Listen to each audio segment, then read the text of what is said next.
questions, and as we come to certain areas, for example, we'll cover an area, and then I'll ask everybody, what are the questions? Sometimes it's a little distracting when if I'm going over something specific and a bunch of questions start popping in, and just please, keep that question. Don't forget it. Write it down. Do whatever you got to do, and definitely ask it when it comes to the time of asking questions. So if you need to sharpen your pencil or use the bathroom, then please raise your hand.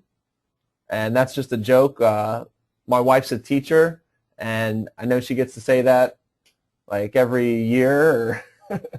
So I just wanted to throw that in there. It's a little light humor there. All right, guys, so the syllabus, as you all already know, week 1, we're reviewing the account and campaign settings. Week 2, keywords and ads. Week 3, optimization. Week 4, scaling and automating. And then the bonuses, the availability on those is still to be determined. So don't worry, guys. You will definitely get the bonuses and probably even some additional things, unadvertised bonuses. So some of the items like Los's LinkedIn course, I'm not exactly sure of when he's going to be completed with that, and as well as some of the other bonuses. But I will definitely keep you all abreast of the progress there, and let you all know. So the bonuses will be available. You'll see them in the members area, and that's something we should also go over too. The members area, as you all know, none of you have access to that yet.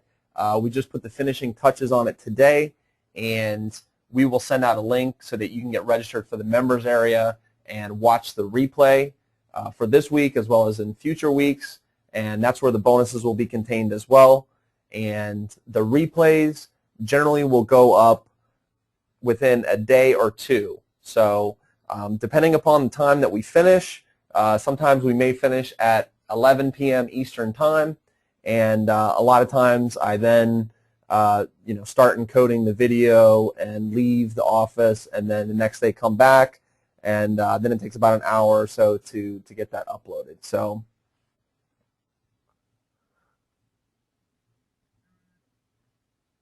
the remarketing, guys, will be covered in the scaling and automating section.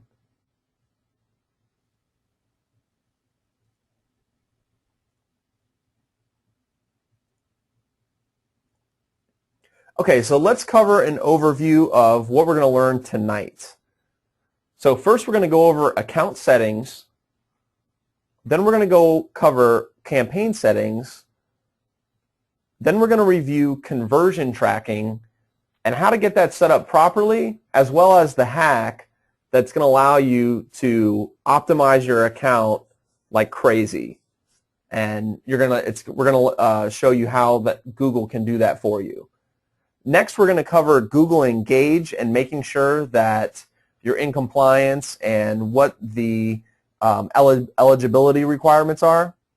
And then we're going to go ahead and look at the AdWords MCC, which stands for My Client Center.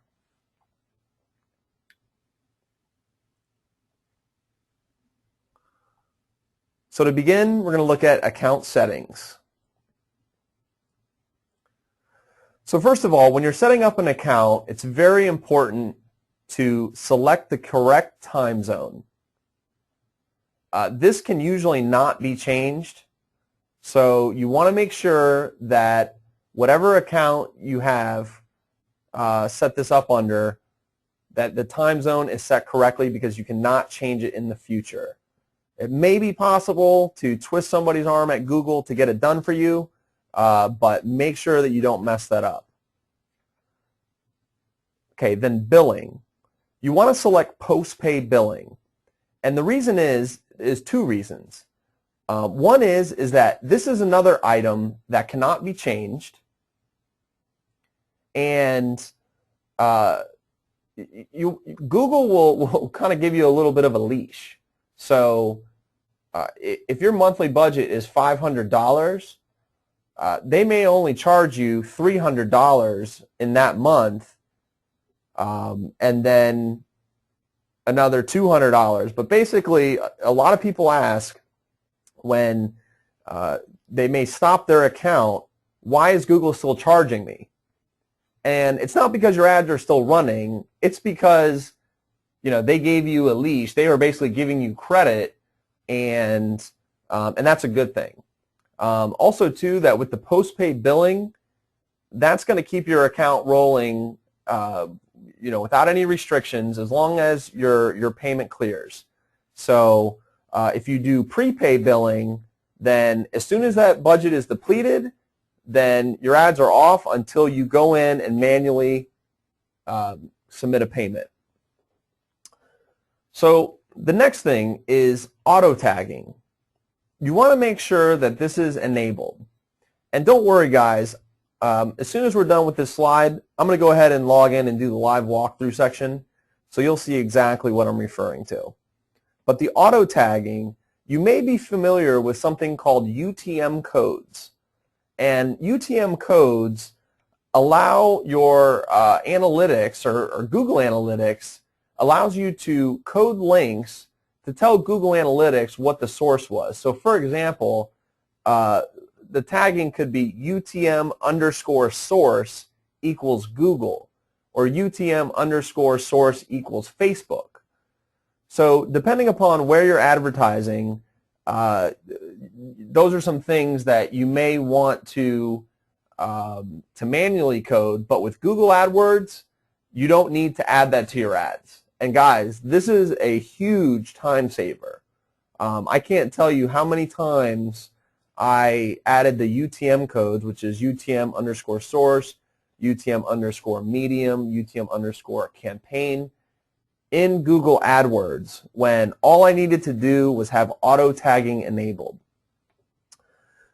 The next thing for account settings is that you want to make sure that you set up your Google Analytics account in AdWords. So when you, and I'll show you where to go to that for that as well. When you set it up in Google AdWords, generally speaking, the analytics account is automatically linked to the AdWords account. So, and I know that seems like, maybe that should just be obvious, or that should just automatically happen all the time. But sometimes when you create the accounts at different times and not creating the Google Analytics account through AdWords, then sometimes they're not linked. And basically what the linking of accounts allows you to do is see metrics for Google AdWords within Google Analytics. So for example, when they're linked, you can log into just Google Analytics and see your campaigns, your ad groups, your search queries, and things like that, all within Google Analytics. And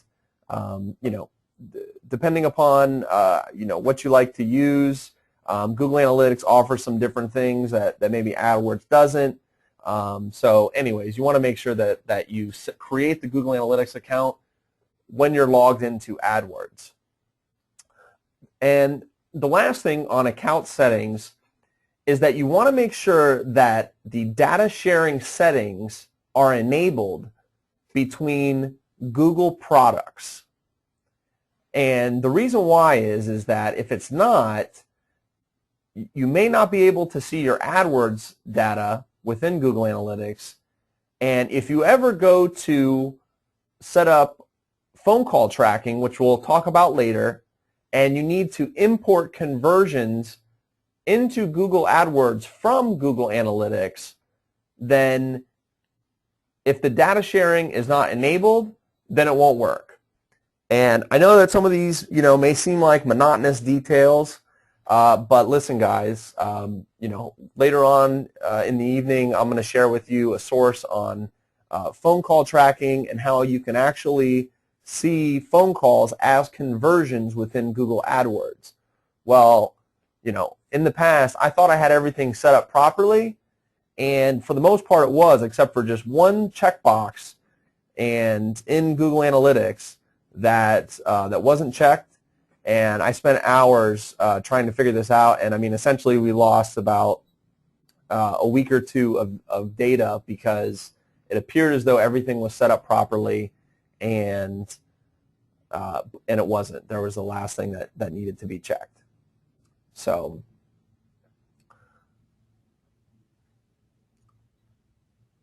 before I jump into the live walkthrough, does anybody have any questions on anything other than, like, you know, where do I go for this? Because I'm going to show you that.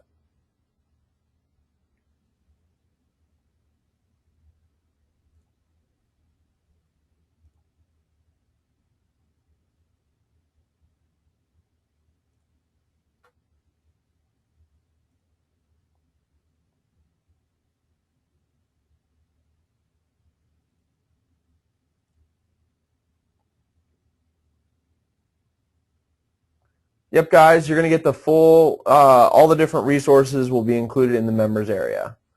So I've already started creating an infographic for you for the campaign settings, and but it doesn't look like anybody has any real questions on this.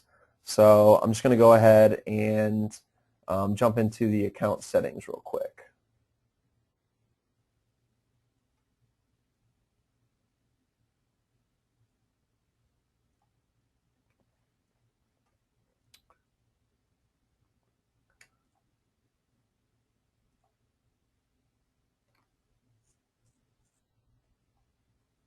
Okay, guys, so as you can see, I'm logged into Google AdWords, and I'm on the My Account tab.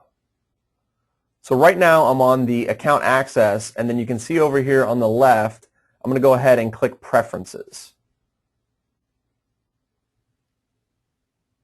Now you can see here that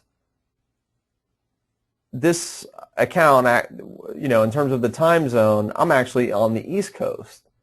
So you can see how that's a disadvantage, that you want to make sure that you have the right time zone. So under tracking, you can see here where it says auto tagging, and then I have yes selected. So that's going to automatically tag the destination URL. And what you'll see this looking like is you won't see the UTM_source when it comes from Google.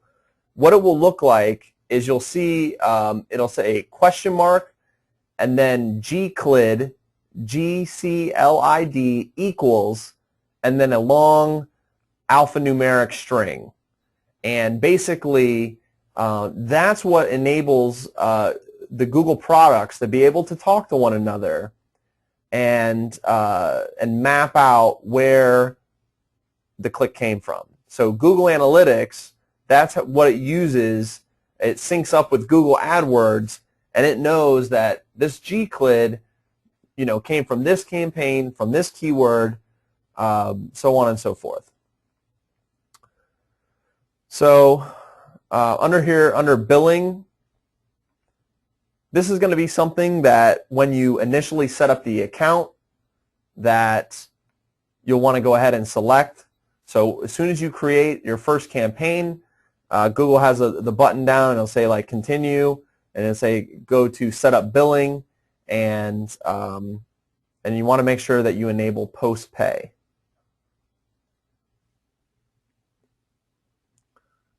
Okay, so for some reason that's not liking to load. So I want to go ahead and review creating the Google Analytics account in AdWords, as well as then the data sharing. So once you go ahead and get your Google AdWords account set up, what you want to do is go to Tools and Analysis, and then Google Analytics.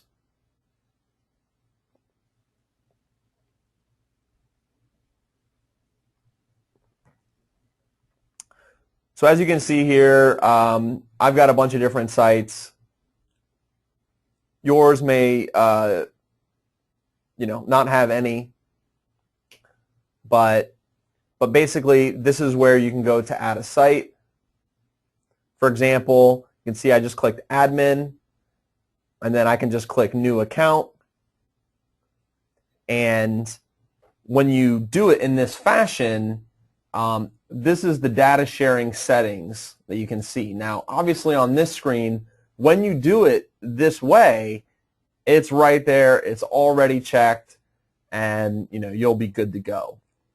But also when dealing with clients where their Google account may be years old, and you may have to go in and manually find this and click it and link it. So that's where you would go to set up a new account, and I want to show you where you would go if the account is already set up and you need to enable the data sharing settings. So basically, as you can see, I just clicked the account name, and then one thing to check is data sources, and you can see right here it says to link your accounts, and that my account is already linked. But if it wasn't, then you can click it and search for your profiles, and that will allow that there. Next, on account settings, this is where you look for the data sharing settings. So like, for example, if that was unchecked, then you want to go ahead and check that. And as you can see, this is just with other Google products only. So, mainly AdWords, AdSense, and I think that's pretty much it, because this is technically Google Analytics, even though we're within AdWords. You can see right there it says Google Analytics. So, as you can see here too, anonymously with Google and others. So there's a feature within Google Analytics that shows benchmarking. And it's a good way for you to get an idea of how your website stacks up to your competition. And basically the way Google figures this out is that they see other sites that have similar traffic, similar niche, similar category, similar industry, and show you some stats based upon those metrics, and they group you with others so that you can see. Now, it's completely anonymous, so it's not anything that you need to worry about, so you want to make sure that that's checked too. So that's all we have for account settings. Does anybody have any questions on any of the account settings?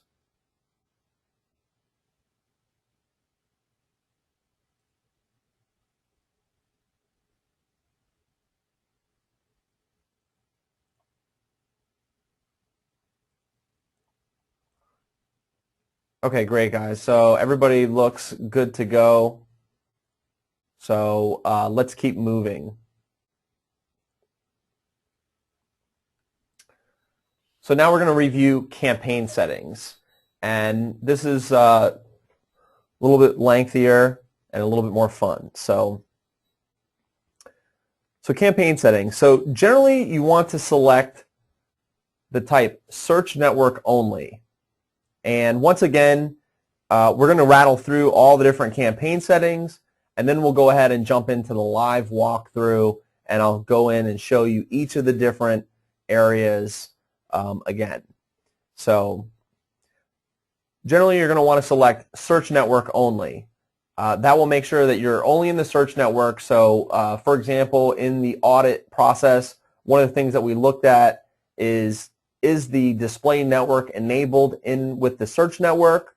And if so, then move it to its own campaign if you want the display network enabled at all. But Google recently came out with a new feature, probably about in the past 30 or 60 days, where you can now select these campaign types, and you can select search network only. So they automatically set some of the settings. Now, this is very important. While they gave you the search network only, which is helpful, the default is standard. And we'll look at this later, but the default says standard. and you're really missing a lot of key features when standard is selected. So you got to make sure that you select all features. It's going to open up some additional features that are very important.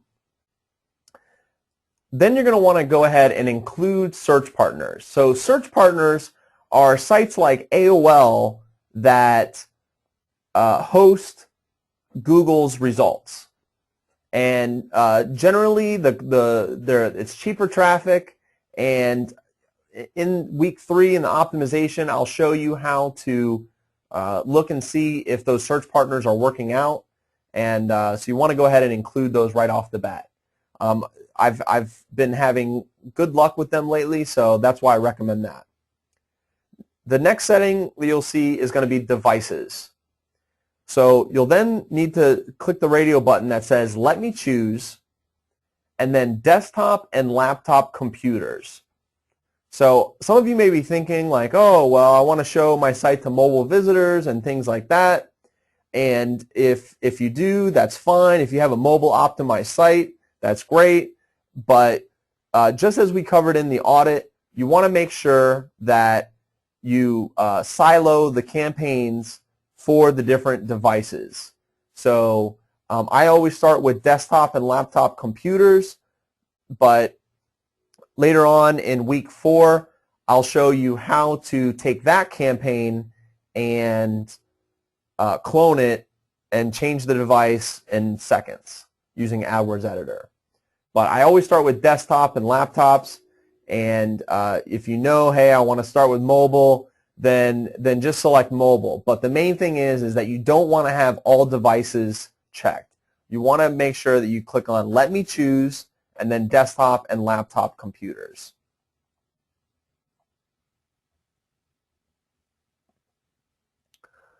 Okay, so the next setting that you'll see is the location setting. And there's about 3 different settings for each of these, and you want to check people in my targeted location. And then the next option is for exclude, and then you want to say people in my excluded area. So this is very important, and we'll cover those features and why as we do the walkthrough. So languages. The reason it's blank is that for me, I select English because my visitors, most of our sites are English sites, and we want to make sure that we're showing the ads to people in that same language. But hey, if you have a Spanish website and you have Spanish ads or some other language, then you just want to select the language that you're targeting, or that's the native tongue of your website language. So later on you can look at selecting all languages, because obviously some people are bilingual or speak several languages. So but this will allow you to target people that, for me, I go to google.com and I'm searching using English, and that will target a person like me, and that's what I want to target. So bidding option, you want to have the I'll manually set my bids option checked. So I'm pretty certain that when I selected all features tonight with the campaign settings, that this was automatically checked, which is great. So if you're starting a new account, then make sure that you have it checked. If you're jumping on an old account, then go in and review that setting and make sure you have that set. When you allow Google to auto bid your cost per click, then they're always going to show you're not going to be able to set any sort of ad scheduling. And Google, they're going to do the thing that makes them the most money. And so, I always prefer manually setting my own bids. Next, the default bid. So this is an area that gets a lot of questions. And default bid like let's say for example, if you're thinking that you want to have a target bid of around $1. If this is a brand new campaign, then I would recommend putting in a $3 bid. Now, you may land at $2, but you always, when you begin an account, you always want to boost your bids initially. The first week that your account is set up is crucial. And so you don't want your ad showing in the number 4 position or number 5 or lower. You want to make sure that you're showing up in the top 3. So you want to get a little aggressive on your bidding when you first start your account, because that building an account history is crucial. And so you really got to get started on the right foot. And you know, if your ads are in the top 3 positions, then people are going to click it. And that's going to allow you to split test a couple different ads and make sure that you're getting clicks. So just think GDC, get the click. That's what you got to focus on. And if you're in number 6, you're not going to get the click. So budget, so daily budget. I would recommend setting at least 10 times your default bid. So in this example, I said to set a $3 max bid. And I think that we should go back, and that's also important to mention, is that this is your max bid. So unless your max bid is very low, then you're more than likely not going to hit that max bid. So, you know, my estimation here would be, if you feel like $1, we're going to look at keywords and ads and next week, and so we'll see how to kind of choose what's appropriate, some keyword research tools and whatnot. But you're almost always not going to hit your max bid. So by putting $3, our average cost per click is probably going to come in at $2 or $1.50 or something like that. So it all depends upon the quality score and you know, and the rest of Google's secret sauce. So, but budget, you want to have at least 10 times your default bid. So in this example, our daily budget needs to be at least $30. If you set a $1 bid and then a $5 daily budget, that, you know, there's just not enough for Google to work with, especially when you have your ads on standard, that you're not going to get really a proper data sample. So you want to make sure that you know, these are the settings. So the last group of settings before we jump into the walkthrough is delivery method. So to begin, you want to start off with standard, and what that's going to do is show your ads evenly throughout the day, or at least to Google's best ability. It doesn't always work this way, especially for high volume niches, but Google does their best to show your ads evenly throughout the day. And what that does is that allows you to get a proper data sample. So if your ads only show in the morning and the next thing you know they're off, then maybe your particular niche, the afternoon is the best, but you're never going to figure that out because you've gone through your budget, which is what can happen if you set it to accelerated. So I only set my campaigns to accelerated once I've tweaked and optimized the account, and I just want my ads showing as much as humanly possible. So the next area that you'll see are for ad extensions. And as I'm setting up the campaign, I generally don't focus on the ad extensions at that point in time. They require some further analysis, and it tends to slow you down. So I generally skip over those initially, and that's what we're going to show you tonight in our walkthrough. Next, you have ad scheduling. So basically what ad scheduling does is that allows you to turn off or on your ads at certain times of the day, or for that matter, even certain days of the week. So for example, if you're closed on Sunday and you're trying to generate phone calls, then you might want to turn your ads off on Sunday. And that's where you do that in the ad scheduling setting. Now, you also may want to adjust your ads for time of day, and you may want to turn off your ads after, say, 5 o'clock. And ad scheduling also allows you to dynamically increase the bid for that entire campaign, all the bids for that entire campaign. This allows you to increase the bids dynamically any time of day or day of week. So not only can you turn them on or off, but you can also say, hey, you know what, at 3 a.m. in the morning, I don't want to show my ads, so let's turn that off. And you can turn it off at 3 a.m. But then you may identify that, you know, for example, with service-based industries, a lot of times they have most of their calls before noon.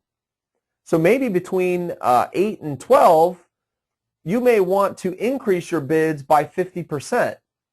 And in that case, what you would do is you would put 150% bid in the ad scheduling settings between 9 and 12.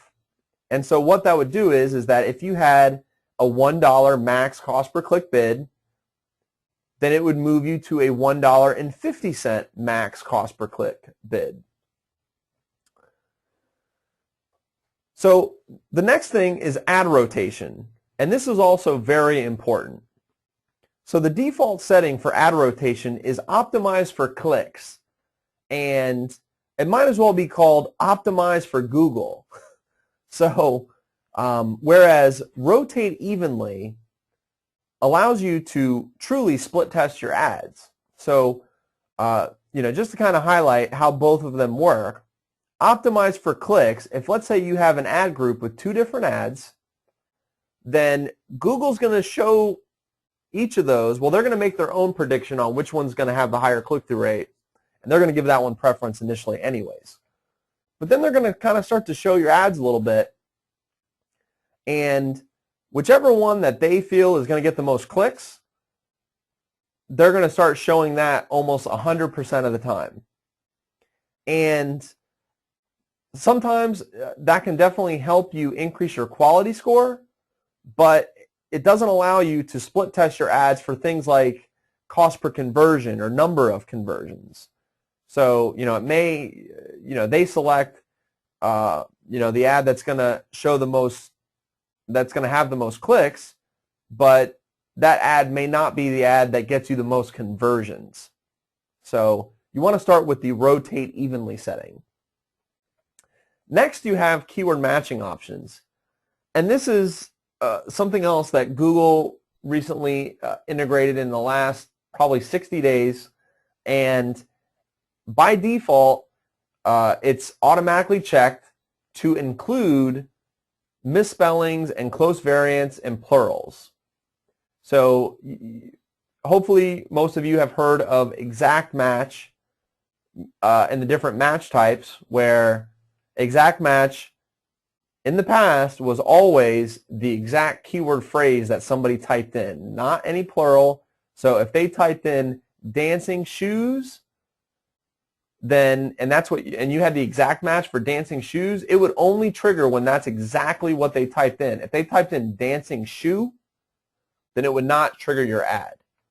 Whereas Google, they just enabled this by default to automatically show for plurals, close variants, and misspellings. This is pretty much how modified broad match works.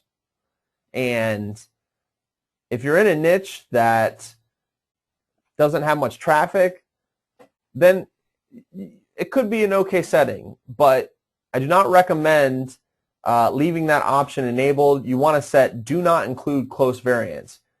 With all this stuff, guys, you want to be in control. Now, Google gives you tools to look at things, but would you rather just be able to open your screen and see it exactly there, and it be transparent that what you see is like what you get? Or do you want to look at something and think that you're doing something that you're really actually doing something else? And so this is a common pitfall on the keyword matching types. So we're about to jump into the live walkthrough.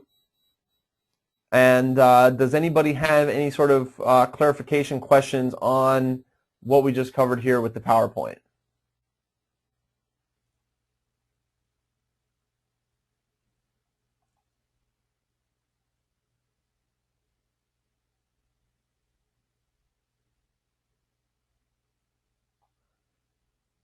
Okay, so Don Franklin asked, what if the account is old that we're taking over? Is the aggressive still important? So not as important. If the account is old, then they've already got history built up. Now, you might just decide like, hey, let's try to get some good history going and let's get things moved up, but no. If the account is old, then you don't need to be so aggressive with the bidding. But with that being said, that would be for keywords and things like that that you have already been bidding on. If it's new keywords that you haven't bid on in that account, then you want to get aggressive. If you're trying new ads, then you want to get aggressive. You want to make sure that you're in the top 3 spots. The only other position that I would say is the number 4 position, and but once again, I mean, it generally is going to get half the click-throughs that number 3 does, and so you really want to do the best that you can to get in the top 3 positions.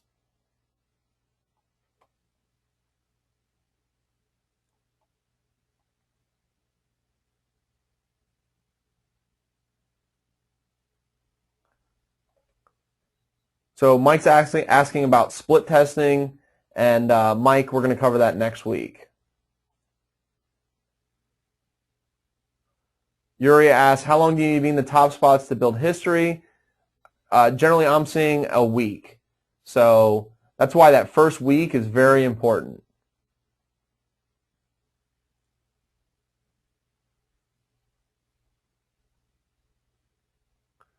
Sam asks, do you need separate analytics accounts for each client, or can you use one account for multiple clients? I would recommend multiple accounts for multiple clients. You can put them underneath one main account and then give them access, but you don't want to necessarily create a profile because they might at some point want administrative access, and you can't give it to them because then they would see all your accounts.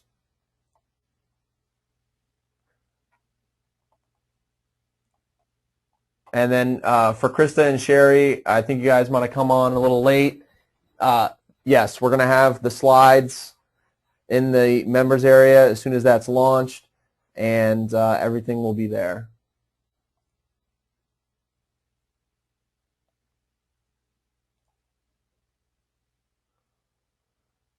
So Yvonne asked, should devices include mobile devices since many searches are done on cell phones and tablets? It should only be done in their own campaign. So mobile phones needs its own campaign, tablets needs its own campaign, and desktops needs its own campaign. So you need 3 different campaigns for those. You don't want to have all devices selected in one campaign.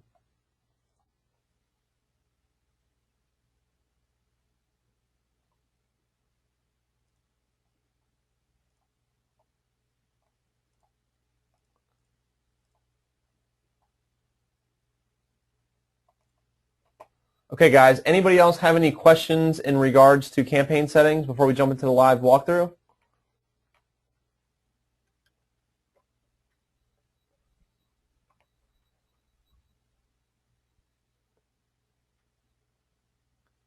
Okay, so we're going to go ahead and jump in.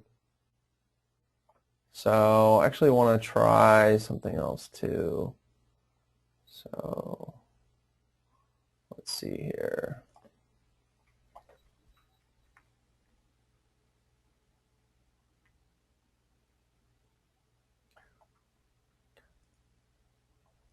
Okay, so as you can see here, I'm logged into the Google AdWords all online campaign screen. And to start a new campaign, you've got this green button here. You just click that little down arrow. And then as we said tonight, you're going to click Search Network Only.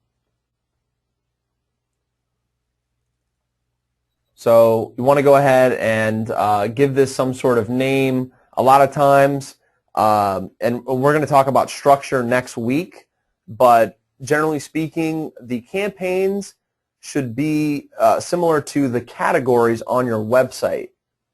So if, for example, you have a section on your website for flood restoration, and then you have another section for fire restoration, then you're probably going to want to have flood restoration in its own campaign and fire restoration in their own campaign, because they're like categories.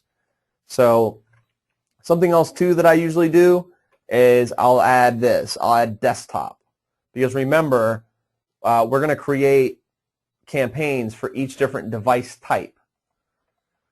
So here's the setting that I was talking about where it says standard. So we just clicked on new campaign. Google gave us the search network only. However, then they're leaving standard. So there's a lot of settings missing here, such as the ad rotation setting, such as ad scheduling, and others. So you want to go ahead and click all features. And as you can see, then because I changed the name and then click that, then they didn't like that. So you want to go ahead and select that first, all features, then name it desktop, and use something descriptive like in my example, flood restoration.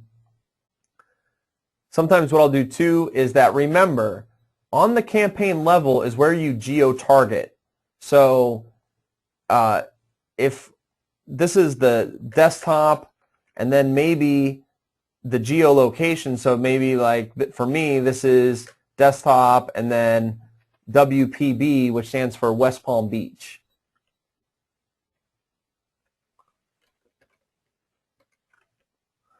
So you want to name things that allow you to filter data easily and see it. Remember, when you log into your account, you want to quickly and easily be able to see things that make sense to you. So here's the search network settings and include search partners that I mentioned, which is like AOL and other sites that are like premium partners of Google's that show Google results.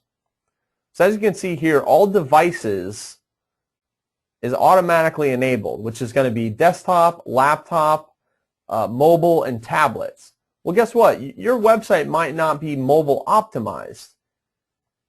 So you want to go ahead and select the Let Me Choose, and then desktop and laptop computers. Now, I'm here in the United States, and Google automatically selects United States and Canada. Some people leave this checked. However, I generally just check the United States. If you wanted to select a specific location, you could do that here. So for example, I could type in West Palm Beach, and then I could add it, and I can see there's my reach, 80,000.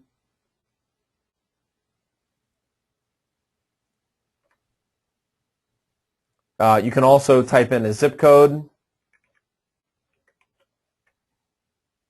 So this is where I'm at actually right now, North Palm. You can go ahead and add that. I can go in and add a couple more neighboring zip codes.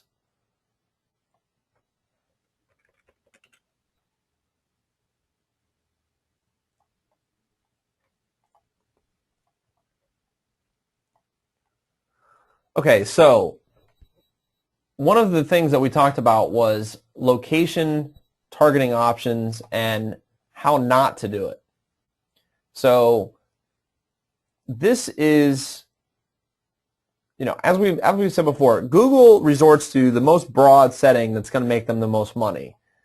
They want to show your ads as much as possible, not as little as possible. But what we're after is a very profitable campaign.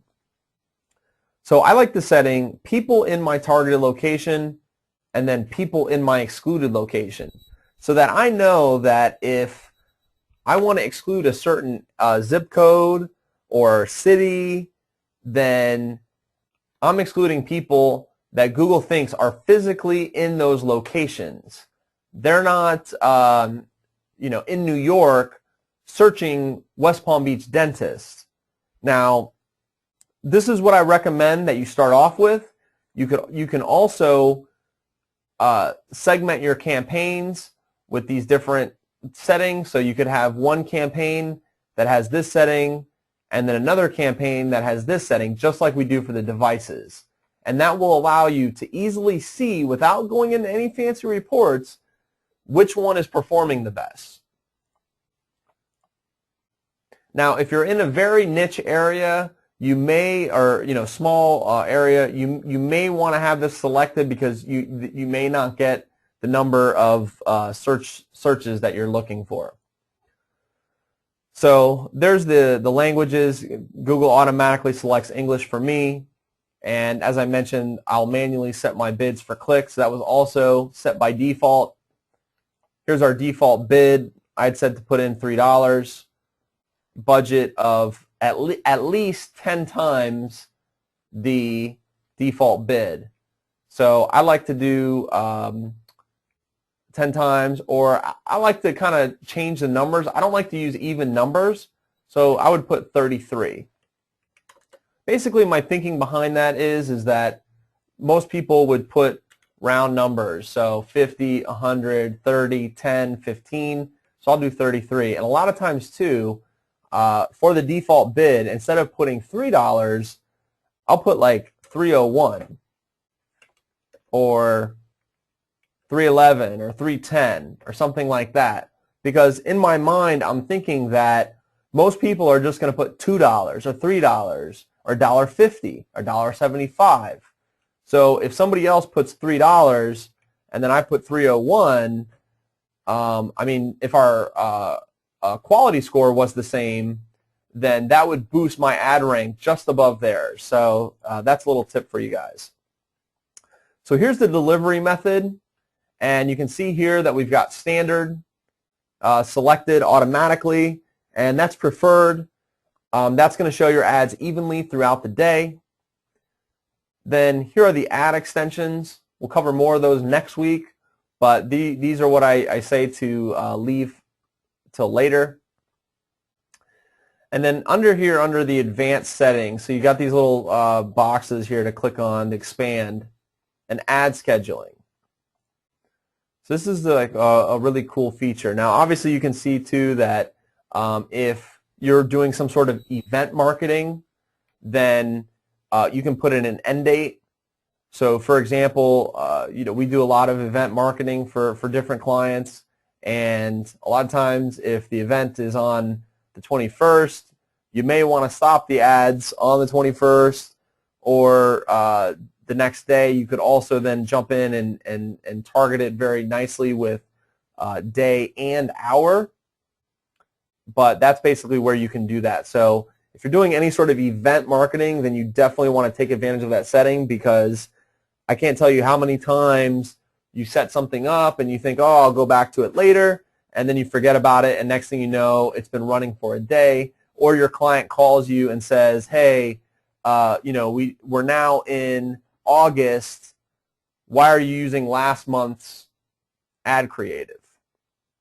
So that's where you do that. So let's dive into the ad scheduling settings. So here's the ad scheduling settings, and I usually always click bid adjustment first, and then this is where we can adjust the bids. Now granted, this would adjust the bid for the entire day. So let's say, for example, if I identify that Monday is a great day, well, I want to boost my bids by 10%. So put in 110. So if my max bid was $1, then it would now be $1.10 on Monday. If I want to turn off my ads on Sunday, I click on not running, click OK.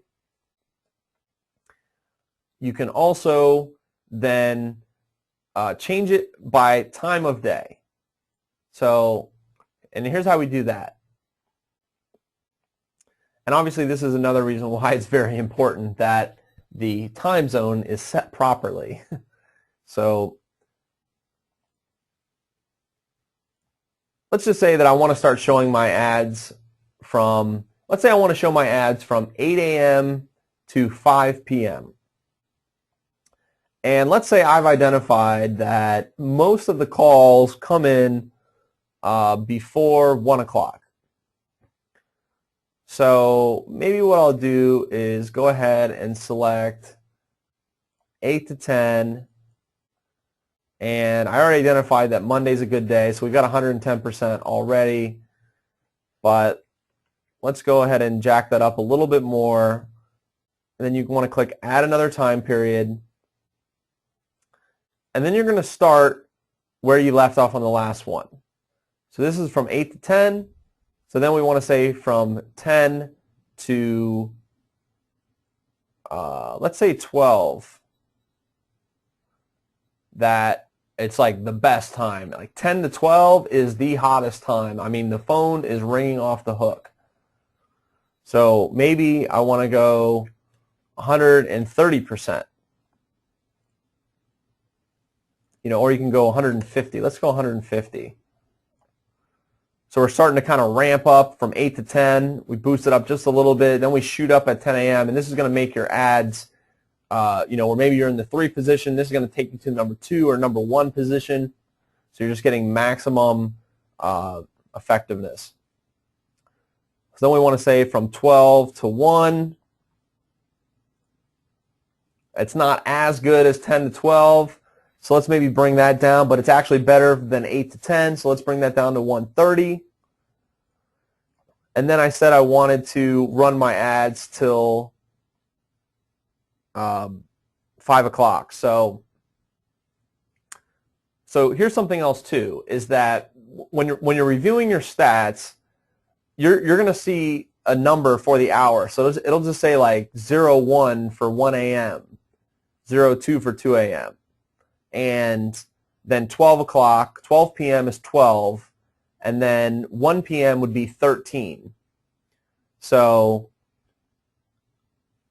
if we identify that the 1 o'clock hour, if the 13 is a good time, then you want to make sure that you're showing your boosted bid for that entire hour. Because see, what we're actually doing is we're not taking advantage of the actual 1 o'clock hour. We're essentially stopping it at 1 o'clock. So really, from 12 to 1, that's really only the 12 o'clock hour. So what you want to do is go ahead and put that past 1. So, we 1 o'clock, so we want to go to 2 o'clock because that goes all the way through 1:59. And then from 2 p.m.,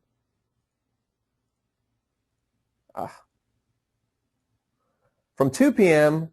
to 5 p.m., we're going to go back down to 115%, or I'm sorry, 110%. Because remember, we identified Monday's a good day anyways, so it's the best day of the week, and then you just hit OK. And then you're going to get this nice little chart and graph where basically the higher the bids, the higher the thing should be. And that's for Monday. Now, we mentioned that Monday's the best day, but let's just say if we decided that, you know what, we want this same exact setting, this is working really good on Monday, we want that for every weekday. So you can easily copy it down to all the weekdays. See it there. Now, Saturday we're running, and you know what, the office isn't open as late. And you know what, the boss is nice. He lets them come in a little bit later on Saturday and then lets them leave at 12. So now we're running from 9 a.m. to noon on Saturday, and we're running from 8 to 5 on the weekday. We're not running on Sunday, and we're day partying throughout our day. So now obviously, we haven't gotten into the optimization phase where I show you how to dive into the stats to kind of tell, how to make these assumptions and work off the data of where we need to boost and where not to. But for now, we'll just go ahead and click save. And you can see here that scheduled to run 29% of the time. And here's the bid adjustments. And we could say that the ad scheduling is optimized in that feature. So let's keep moving through. Ad rotation. By default, you see I just clicked that ad delivery. By default, optimize for clicks or optimize for Google is selected. That's going to get your ad that shows the most clicks. However, you want to split test your ads. You want to run 2 ads and have conversion tracking set up and make your own decision on which ad's the best ad to run. Now later on you can do optimize for conversions, but definitely the default setting when you're building an account should always be rotate. Now finally, we've got keyword matching options, and as you can see, Google automatically includes plurals, misspellings, and other close variants. So exact match isn't really exact anymore. And the reason is that, this is making Google more money. I mean, just by enabling that by default, I mean, they may, who knows, they might make another $1 million just by that one little setting that they automatically enabled.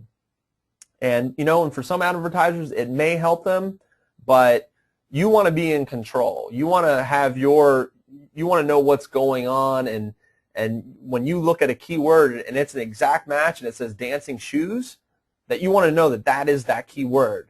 That, oh, let me go back and look and see and run a search query report and then see, oh, well, people are searching on dance shoe or dance shoes, and it's not getting the same result as dancing shoes. So we then go ahead and click save.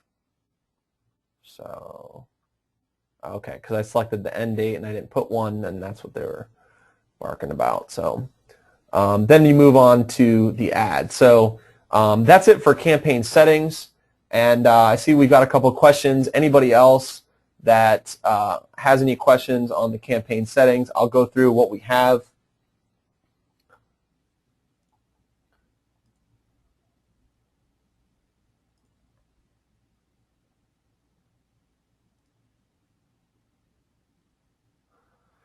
So Donna asked, when geo-targeting for local businesses like a restaurant, should we create a separate campaign for each city, zip, or city? And I would say it really depends upon the population of those cities, because if it's too targeted, then Google doesn't like that, and you're not going to have the best results. So if the population is there, then by all means, segment by cities, segment by zip codes, or segment by states. But if they're small areas with not so much population, then you may want to try including a couple more areas. Just like in my example, I include a couple different zip codes that I know are neighboring to the zip code that I'm in.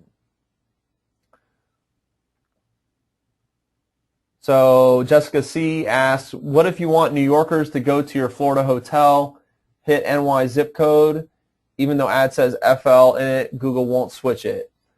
So if you're looking for New Yorkers that are searching on Florida hotels, then you want to, let's see, look at that, they automatically put it back on standard. You want to go ahead and have either this one selected, people in or searching for. Basically, that's the key right there. People searching for or viewing pages about my targeted location. So this is not going to hit people in New York, but this will. So you can either select the one that bundles them together and then go in and look at, when we look at optimization in week 3, I'll show you how to, see exactly what's happening there. But you could also set up 2 different campaigns, one for people in the location, and then you could even probably set up another campaign for this with this one, people searching for that location, and then exclude people that are in that location. So basically, you could create a campaign for people searching for or viewing pages about my targeted location, which would hit people in New York searching for Florida hotels. And then on the exclude setting, you could say people in my excluded location, and on this campaign, you could exclude people in Florida. So you would know that this campaign is only hitting people that are not in Florida. And that's going to allow you to dive into your analytics and see, what's going on. Is this smart? Do I want to leave this setting on? Do I want to have a higher bid or lower bid for people in New York, whereas people in Florida, might be different. So, so that's the answer for that. So.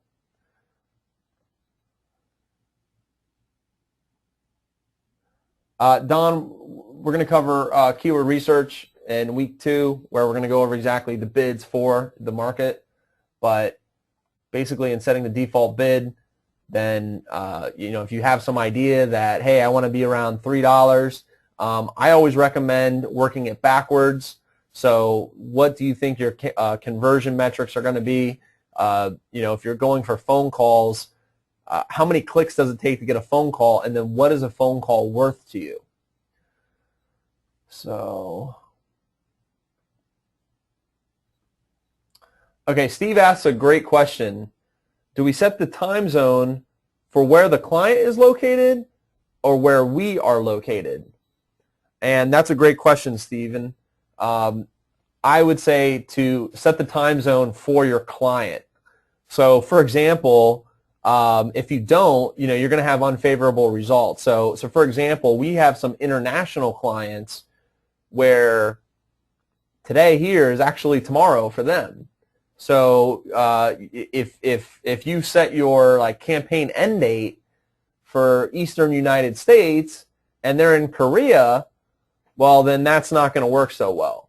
So that's a great question, and you want to go ahead and set that for your client.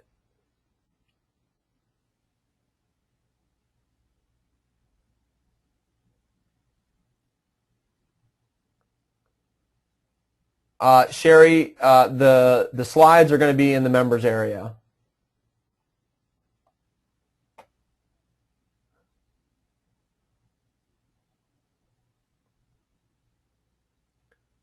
Mac asks, how do you test to determine what the best settings are for your campaigns?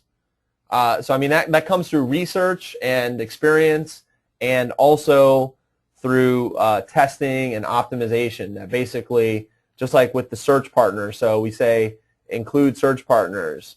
Well, if I'm including search partners a week from now or a month from now, I'm going to go and look at how those search partners are performing. I'm going to show you guys where to look to to see all these different things, so that you then test it and see, is this working or not. And it's different for every niche, and it can be different for every campaign. I mean, just within the same account and the same exact client, some campaigns, search partners work great, and then others not so much. So one of the things with the search partners is that there is no match type. Essentially, all the keywords are broad match. So sometimes that can have an unfavorable result, but a lot of times the search partners are cheaper and can sometimes have a favorable result. Now, not every time, and like I said, not every campaign, but it's something that you want to generally leave enabled, and then come back and take a look and see how it's working.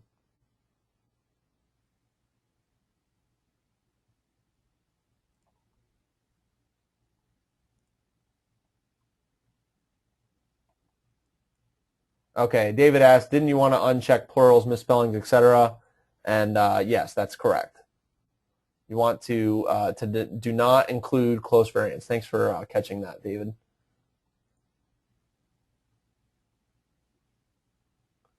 Krista asks, where are these settings for existing campaigns? So I'll just jump into a campaign here.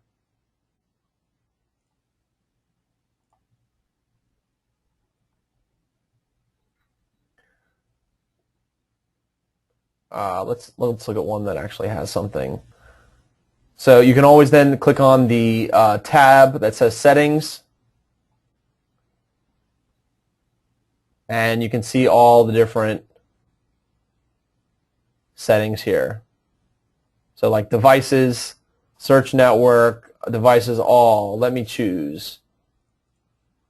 So desktop only, type search network only, all features. Okay, that's great. People in, searching for, viewing pages. So if we want to change that. So basically that's the settings tab.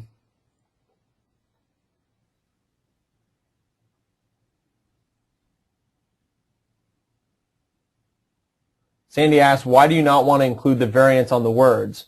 And the reason is that I want to be able to just jump in and look at my campaigns and look at my keywords and know that that's what I'm looking at. It's like what you see is what you get.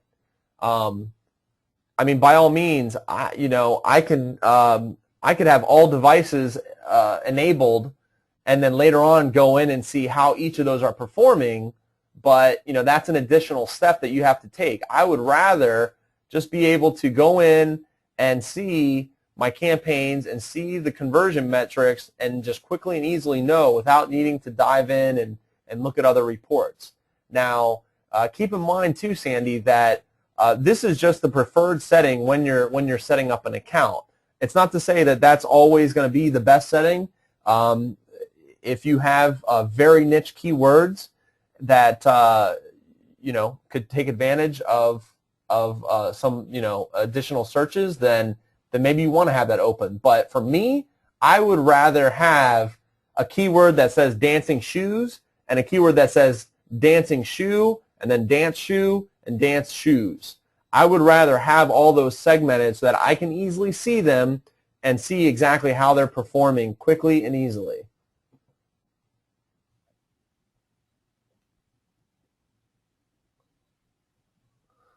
Charlie, some of the other settings such as demographics, social settings, experiments. Experiments are something totally different, and demographics is only for the display network, and social settings as well. So that's not really necessary right now. Yuri asked, what is excluded location? And excluded location is if, for example, I'm targeting Florida, and then I want to exclude everybody in West Palm Beach.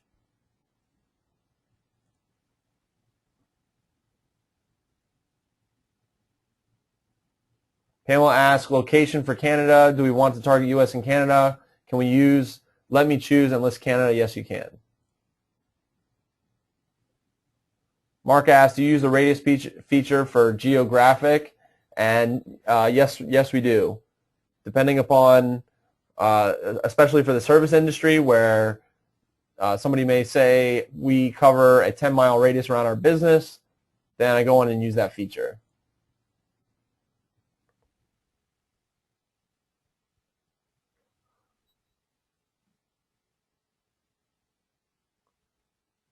Krista, the sweet spot for number of people in a targeted area,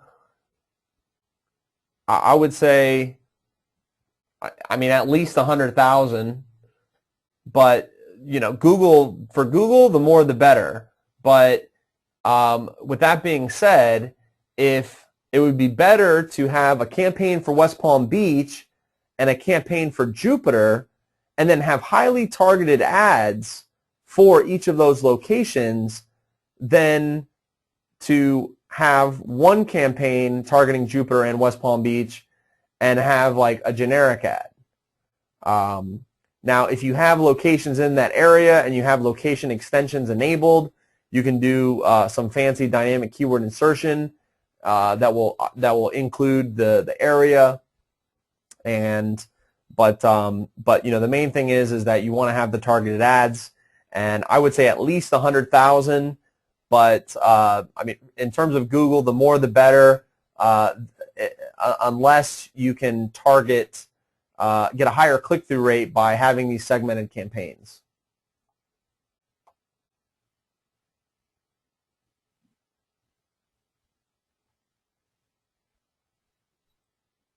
Yvonne, Google used to have a max number of campaigns, and it was 25. And I know that they have a max, and you're probably not going to hit it. So I know I've done, I believe, up to 100 campaigns.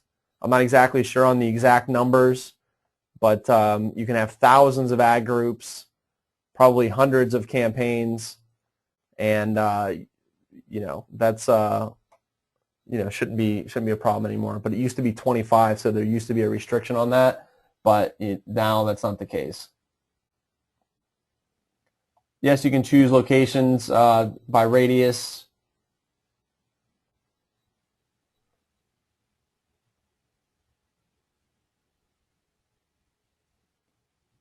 Okay, so Fred Zimmerman asks, if we want to exclude Florida, then how do we do that? So you're right. Just by checking, you know, these are just the settings here for that. So I'm going to say people in my excluded location and then click Save. Then what I'm going to do is click Edit here on the locations.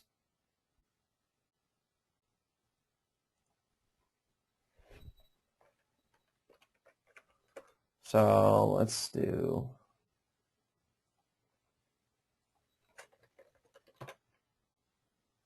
So I'm going to add Florida, and then I'm going to exclude West Palm Beach. And then you just click Exclude,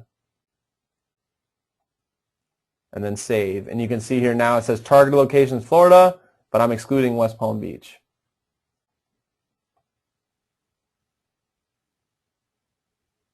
The minimum population target for one campaign, I mean, there's no minimum, but you just want to go ahead and search here. I mean, you can see here that Google lets me target North Palm Beach with only like a 2,000 reach.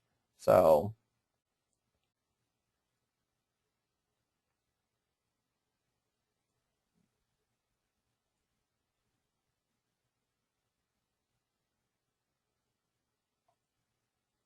okay.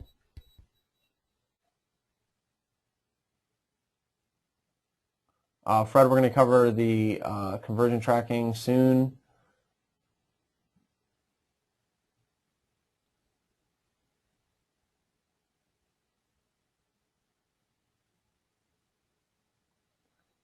Jisoo, that question's, let's keep the questions on campaign settings for now.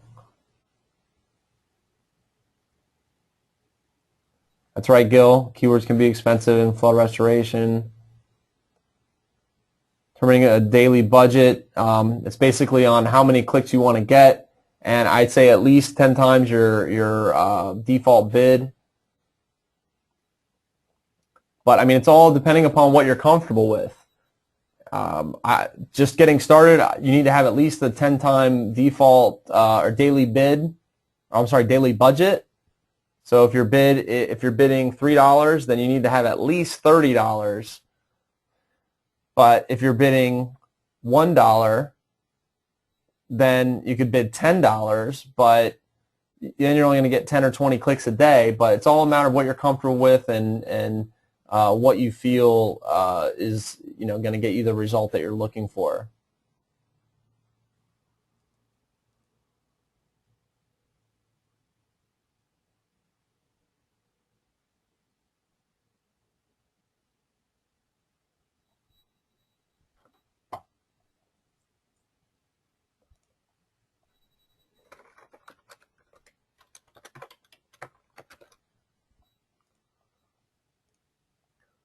Let's see. So a separate campaign for each keyword or each different option? No, not a separate campaign. You just want to have, these are just the campaign settings though. So every keyword within the campaign is going to act upon these settings.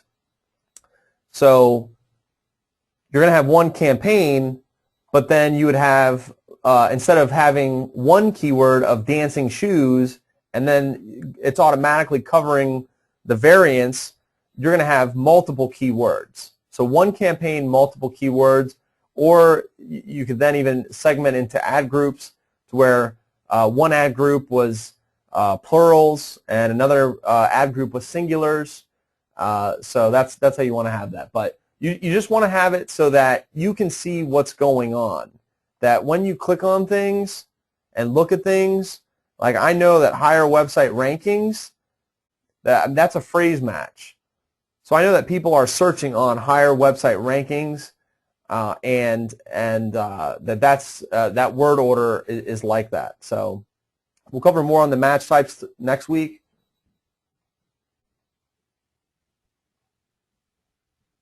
Yuri, yes, you can see how they're performing in the search term report, but once again, you want to be able to see as much as you can.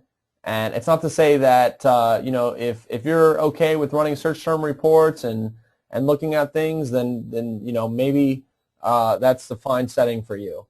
But most people want to just know that if I see an exact match keyword here, I don't want to have to think, oh yeah, that's right, this is the campaign that I have misspellings and plurals on. I would rather have multiple keywords here.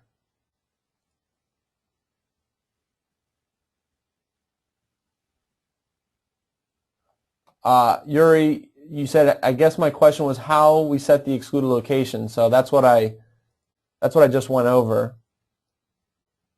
Excluded locations, West Palm Beach. All you do is search for the area that you want to exclude, and then it comes up and you can see exclude, and then you just click exclude. So there's what I'm excluding.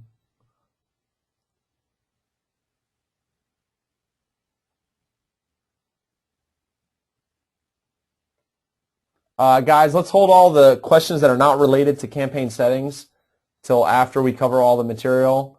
We still have more to cover, and it's already starting to get late. So, but I promise I'll stay on as long as possible and answer any questions that you like. But let's just keep the questions pertaining to campaign settings.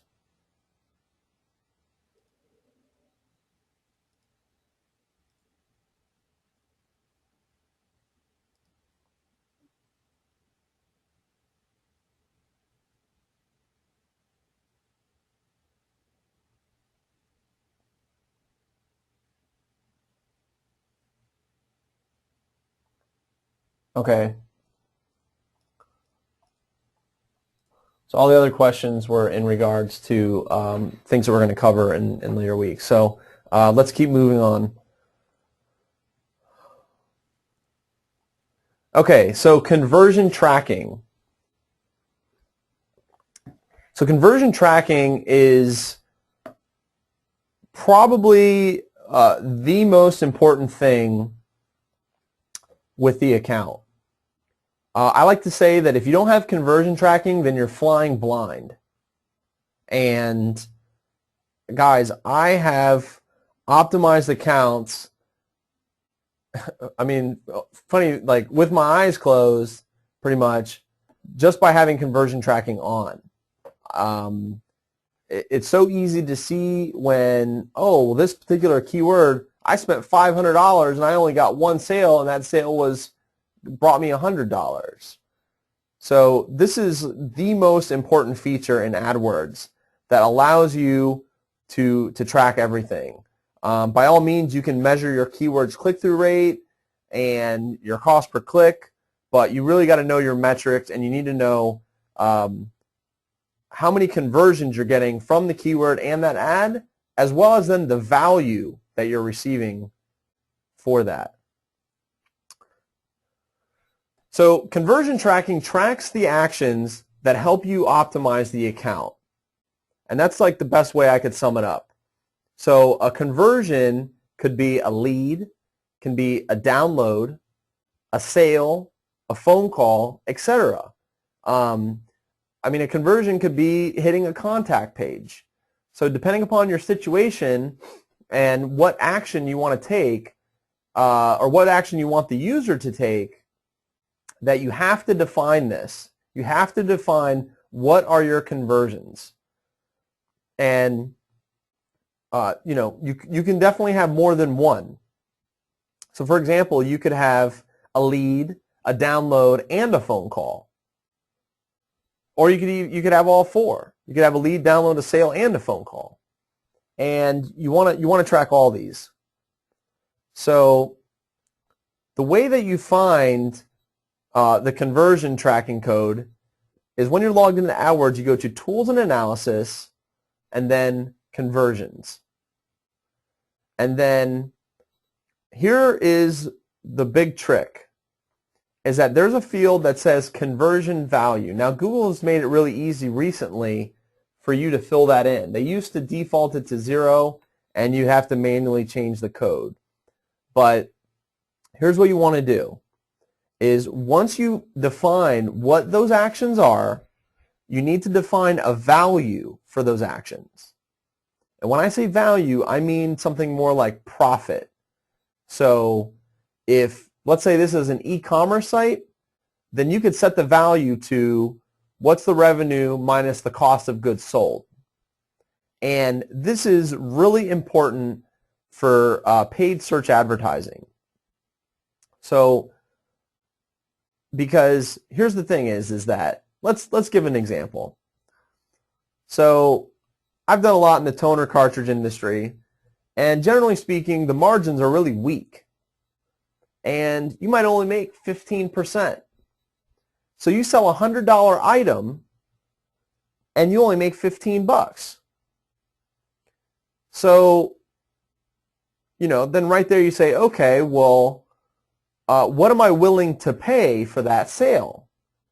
Well, it's easy with that example because I already said, oh, well, the margin on that particular product was $15, or I'm sorry, 15%, and we made $15 profit.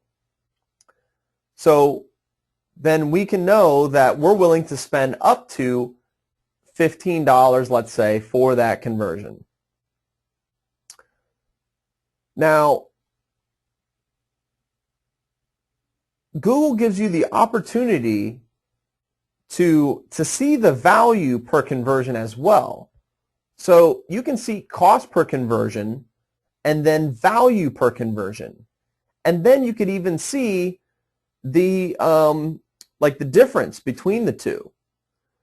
And so generally speaking, then you want to have at least like a 1.0 ratio, meaning that I paid $15 for a conversion and it made me $15 in profit. Because I think it's probably easy to see that it really doesn't make much sense if we were to use revenue as a value. So if we put in, oh, well, we made a $100 sale, but there's a lot of cost of goods sold in there. We're technically only making $15. So this is what's going to allow you, when we jump into automated rules, this is going to allow you to, take the optimization to the next level and auto-optimize your account and know exactly, what keywords are making you the most money and what keywords are the most profitable. Because for the most part, what everybody looks at in conversion tracking is cost per conversion. So they look and see that, oh, well, this keyword cost me $10 per conversion, and this keyword cost me $15 per conversion. So everybody thinks, oh, okay, well, I'm going to turn off the $15 one, excuse me, or I'm going to reduce the bid or whatever.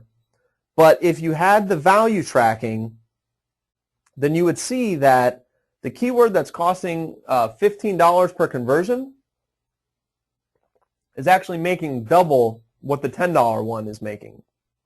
And that's what you really want to focus on, the profit. Some other metrics that kind of go hand in hand with this are ROI, return on investment, and then also ROAS, return on ad spend.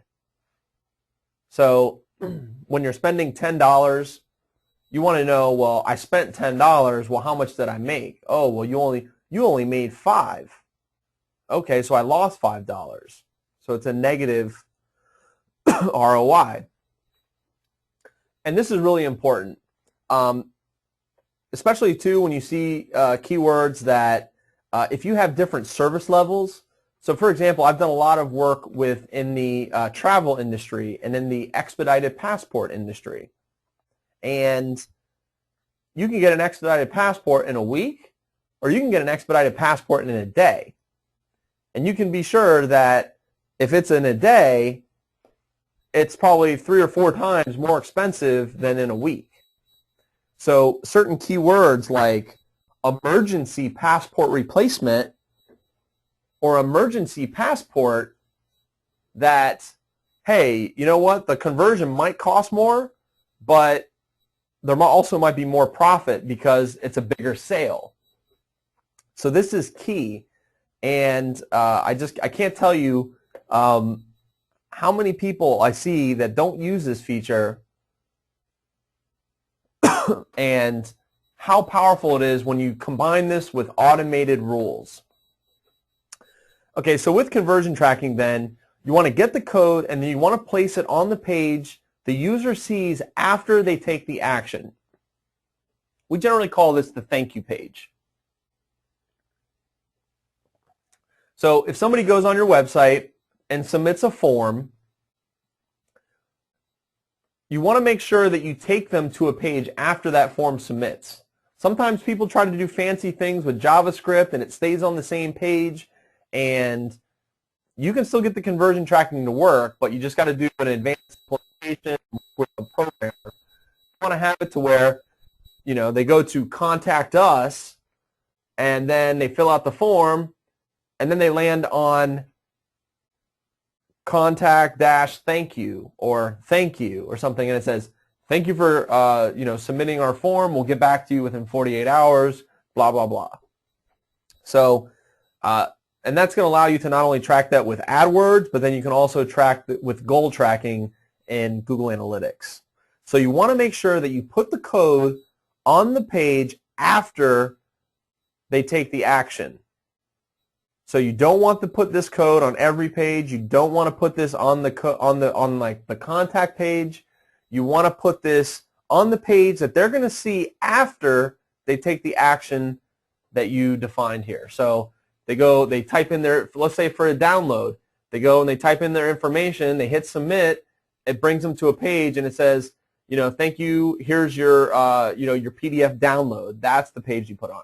If it's an e-commerce site, you put it on the absolute final confirmation page that gives them their confirmation number for the order. So you know that the order went through and that a sale actually occurred. And with the value tracking, you can even get fancy with the code for like an e-commerce site, and you could actually figure out that, okay, well, here's the revenue from the sale. You could have it in a database. What's the cost of goods sold? And automatically, dynamically fill this information. And it's very, very powerful. So you may be wondering, okay, well, I know that I need to place the conversion code on the page after they take the action. And generally speaking, the code goes before the closing body tag. And you can see that's what the closing body tag looks like. This is usually in the footer or the footer file, like on WordPress. It's generally in the footer.php file. And in regards to conversion tracking, it's slightly more complicated to track phone calls, but it can be done. Let's take a look. So with tracking phone calls, there's 2 different ways that you can do that. One is mobile click to call. Google actually now gives you a different type of conversion tracking code that will track mobile click to calls. So it's kind of a 2-step process though, whereas the other conversion tracking code, you just put it on the page and then you're done basically. Whereas the mobile click to call conversion tracking code, not only do you have to put the code on the page, but then it's generally like the phone number that they see. You guys have probably all done it where you see a phone number on the page with your iPhone, you click the phone number, and then you get the little alert message, and then you click Call Now. So basically what this does is you have the JavaScript code, you then add an on-click event that calls that JavaScript code when somebody clicks that. So you can see here this a on-click equals goog_report_conversion, and then there's that phone number. So they give you JavaScript code, you then add this, and then when somebody does that click to call, it's going to track the conversion back to AdWords. So you're going to be able to see, phone calls in Google AdWords. So the next thing is standard phone call tracking. And that's like, somebody picks up a rotary phone, so to speak, or a landline, and they call your website. Now, what this requires is a special tracking number. And what that tracking number does is it forwards to your phone number, and when it makes that transition, it's able to count the number of calls. Now, one of the more popular companies that offers call tracking that integrates with Google AdWords is Mongoose Metrics. And Mongoose Metrics provides keyword level call tracking that it also integrates with Google AdWords. So not only can you log into Mongoose Metrics and see the exact keywords that people that resulted in a phone call, you can also have those phone calls recorded. You can see the duration of time. You can see where they're from, so on and so forth. So here's the thing, though, is that when you're using one of these providers that integrates with Google AdWords, is that it's not real time. And I mean, even conversion tracking isn't 100% real time. There's a little bit of a delay. And with regular conversion tracking for, let's say, a form, it could be within an hour or even hours. So it just really depends upon the volume that you're getting and really on the volume. So, but with Mongoose Metrics, you can get set up with them, and basically this is where that auto tagging comes into play, as well as the data sharing between Google products. And that auto tag, that Gclid ID, goes to Google Analytics. It triggers a page load. Basically, Mongoose Metrics knows what the Gclid is. They trigger a page load with that Gclid in Google Analytics, and basically within a day or two, you can import conversions from Google Analytics into Google AdWords. And this is how the phone call tracking, phone call conversions work when they're integrated with Google AdWords, is that they trigger a page load, which is tracked with Google Analytics, and then you can import the conversions from Google Analytics into Google AdWords. And when the accounts are linked and when the data sharing is enabled, it's very easy. You log into the conversion tracking, and there's a button that says, I think conversions are waiting to be imported, and you can select what type of conversions you want to import, and it imports it, and then it's not immediate, but then within a day or two, AdWords tracks it back to the actual keyword, the actual ad, the campaign, all that good stuff, so that you can see which ad's getting the most phone calls or which keyword's getting the most phone calls. So I see we got a couple questions here on the conversion tracking, so I'll go ahead and answer these before we jump into the live walkthrough.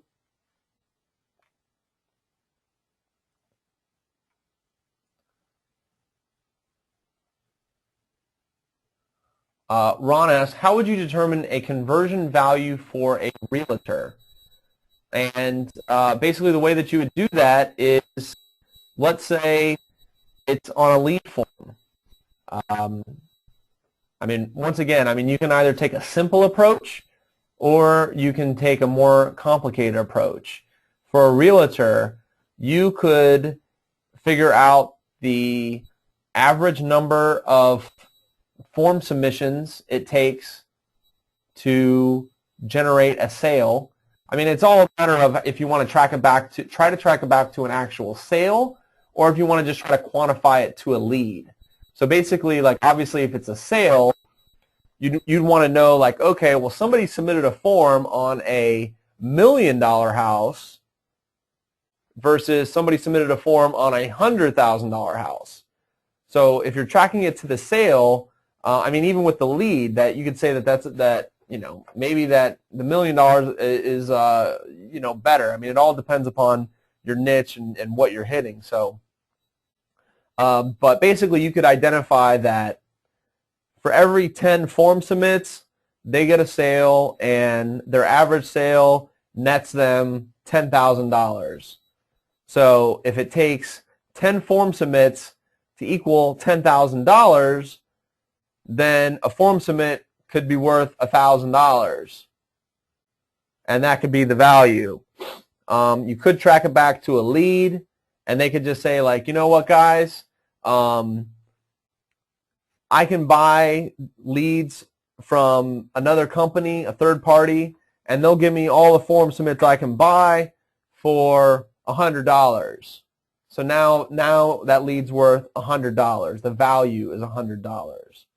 So obviously, like, trying to calculate profit in the actual value, that's difficult because, but you'd want to try to figure out that what's the value that if your net is $10,000 and it usually takes 10 forms, then your one form is worth $1,000. So you got to work it backwards. You got to always ask the client, you know, well, what's a phone call worth to you? Oh, well, I don't know. Well, how many phone calls do you get? Sometimes they don't know that either, but, you know, how many phone calls do you get a day? Oh, we get about 10 to 15 phone calls a day. Okay, well, depending upon what you're selling, service appointments, well, how many service appointments do you get per day? Oh, we usually get, you know, a 75% close rate. Okay, well, then how much do you generally make, average do you make per appointment? So it's just you work the math backwards to figure out the value.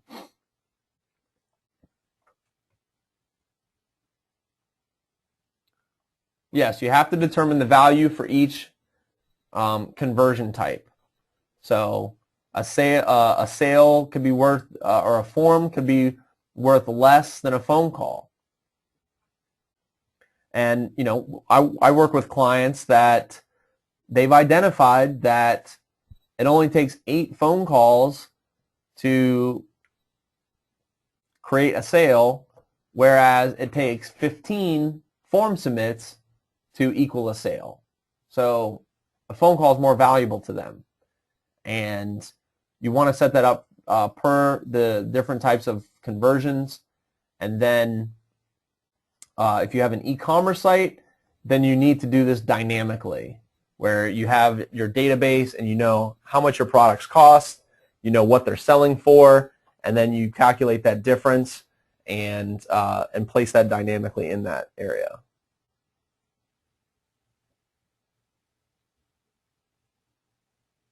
Yes, the thank you page should be unique for each action. That was the reason why I said contact-thank you. It could be white paper-thank you. That also is going to keep your analytics nice and clean too. You'll be able to jump in your Google Analytics and see exactly what's happening.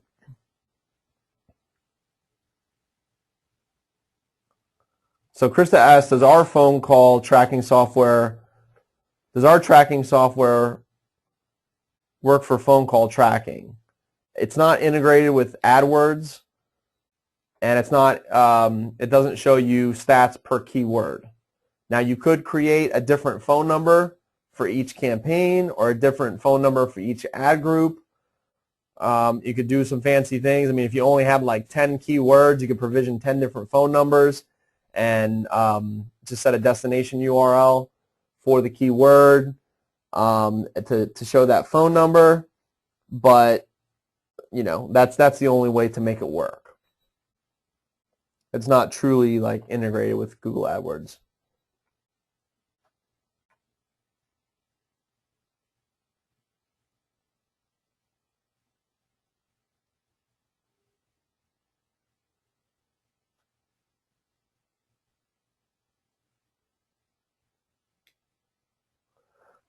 Okay, so Fred asked that if you put the Google conversion tracking code in the footer of WordPress, and that'd be on every page.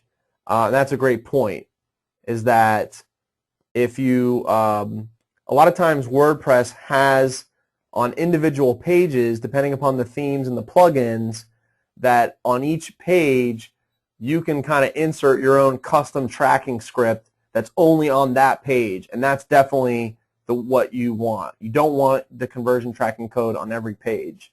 So thank you for clarifying that, Fred.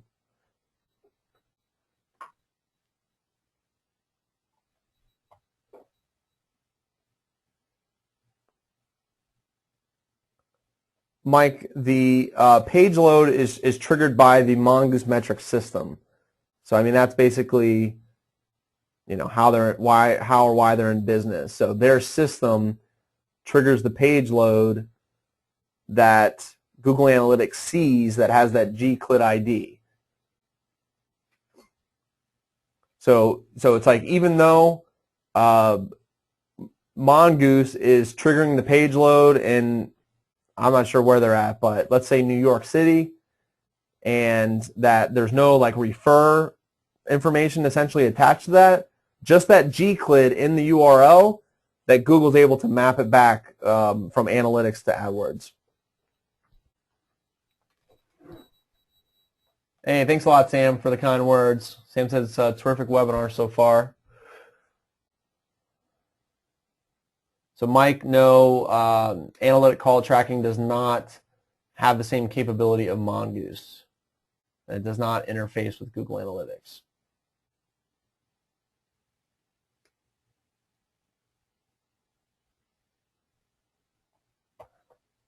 Krista asked the difference between conversion tracking and Google Analytics. Example, landings on page or spends X amount of time on site versus this conversion tracking code. So this conversion tracking code is essentially when somebody lands on a page, which is the thank you page, which is where you put the conversion tracking code. In Google Analytics, you can define a conversion as somebody that stays on the site for 5 minutes. So it's just you know, different type of conversion tracking, but that type of conversion tracking, I mean, you could define in Google Analytics that you want to define a conversion as you know, something more on the usability of, hey, this person visited 5 pages, or this person stayed on my site for 5 minutes, then as long as those people were coming from AdWords, that you could then import those into Google AdWords as conversions to help you tweak the account. I personally have never done something like that, because generally it's always tied to like an action, like a phone call or a lead, things like that, not so much like behavioral. But I think that's a great question.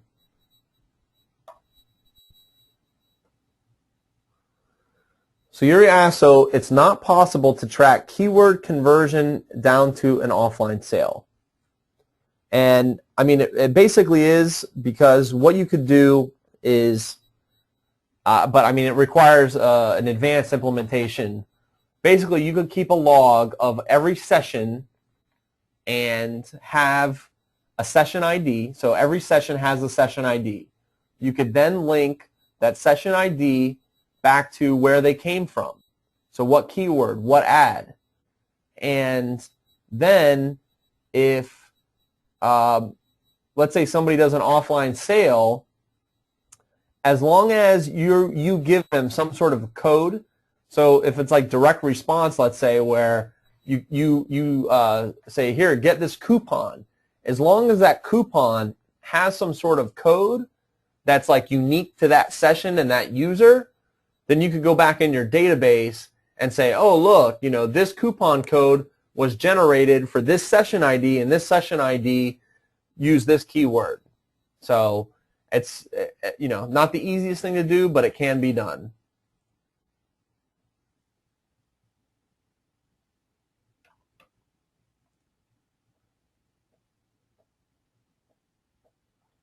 Steve asks, what's the cost of adding Mongoose into the system? I mean, it's probably going to be like about $100 a month or more. It all depends upon how much traffic you're getting. So their phone numbers last for 12 hours. So the phone number is tied to a session for 12 hours. And that allows like pretty accurate tracking. So if you get 100 visitors every day, then you're going to need like 50 phone numbers. So how much does a phone number cost? Anywhere from $1 to $3 or $4. It depends upon how many you're buying. If you're buying 1,000 numbers, then you're going to get a really good deal. But if you're buying 25, then it's going to be less, or it's going to cost more. You're going to get less of a deal. And then you also have the per minute usage. So that's basically the two metrics: is how many phone numbers do you need, which is based upon how much traffic your website gets, and then how many minutes do you need based upon how many phone calls you're getting and how long people stay on the call.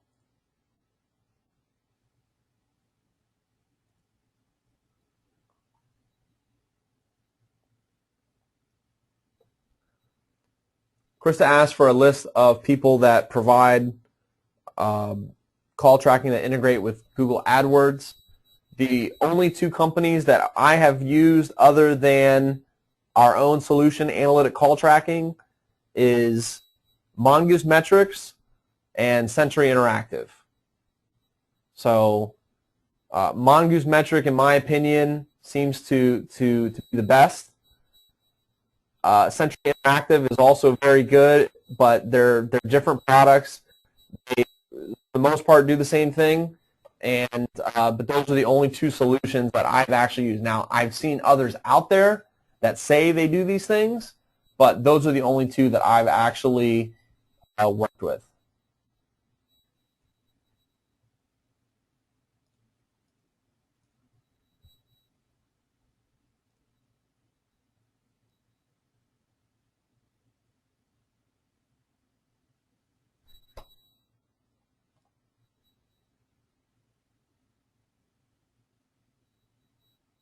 Yes, Karen, we will cover the My AdWords audit software, but I would encourage you to review the audit phase of PPC Profit Blueprint, and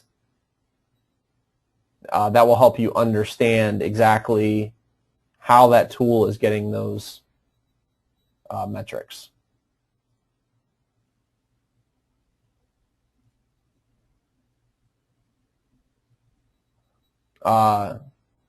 Jisoo, it's Century Interactive.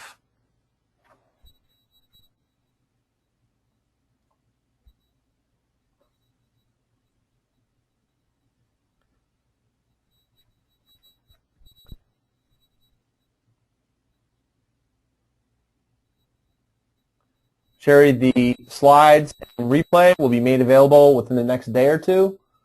And if you have any other questions, feel free to submit a ticket at web1support.com. All right, Gil. Thanks a lot. Gil's got to sign off. He says it's getting late. And thank you for the kind words.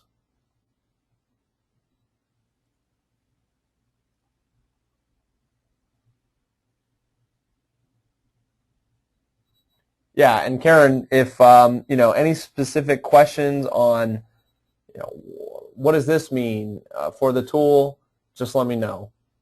Submit a ticket at Web1Support. I've got people in there all day long, and I'm in there as well. All right, let's keep moving, guys. It's starting to get late. Okay, so Google Engage. So I know everybody's interested in Google Engage, and I wanted to cover some things with Google Engage.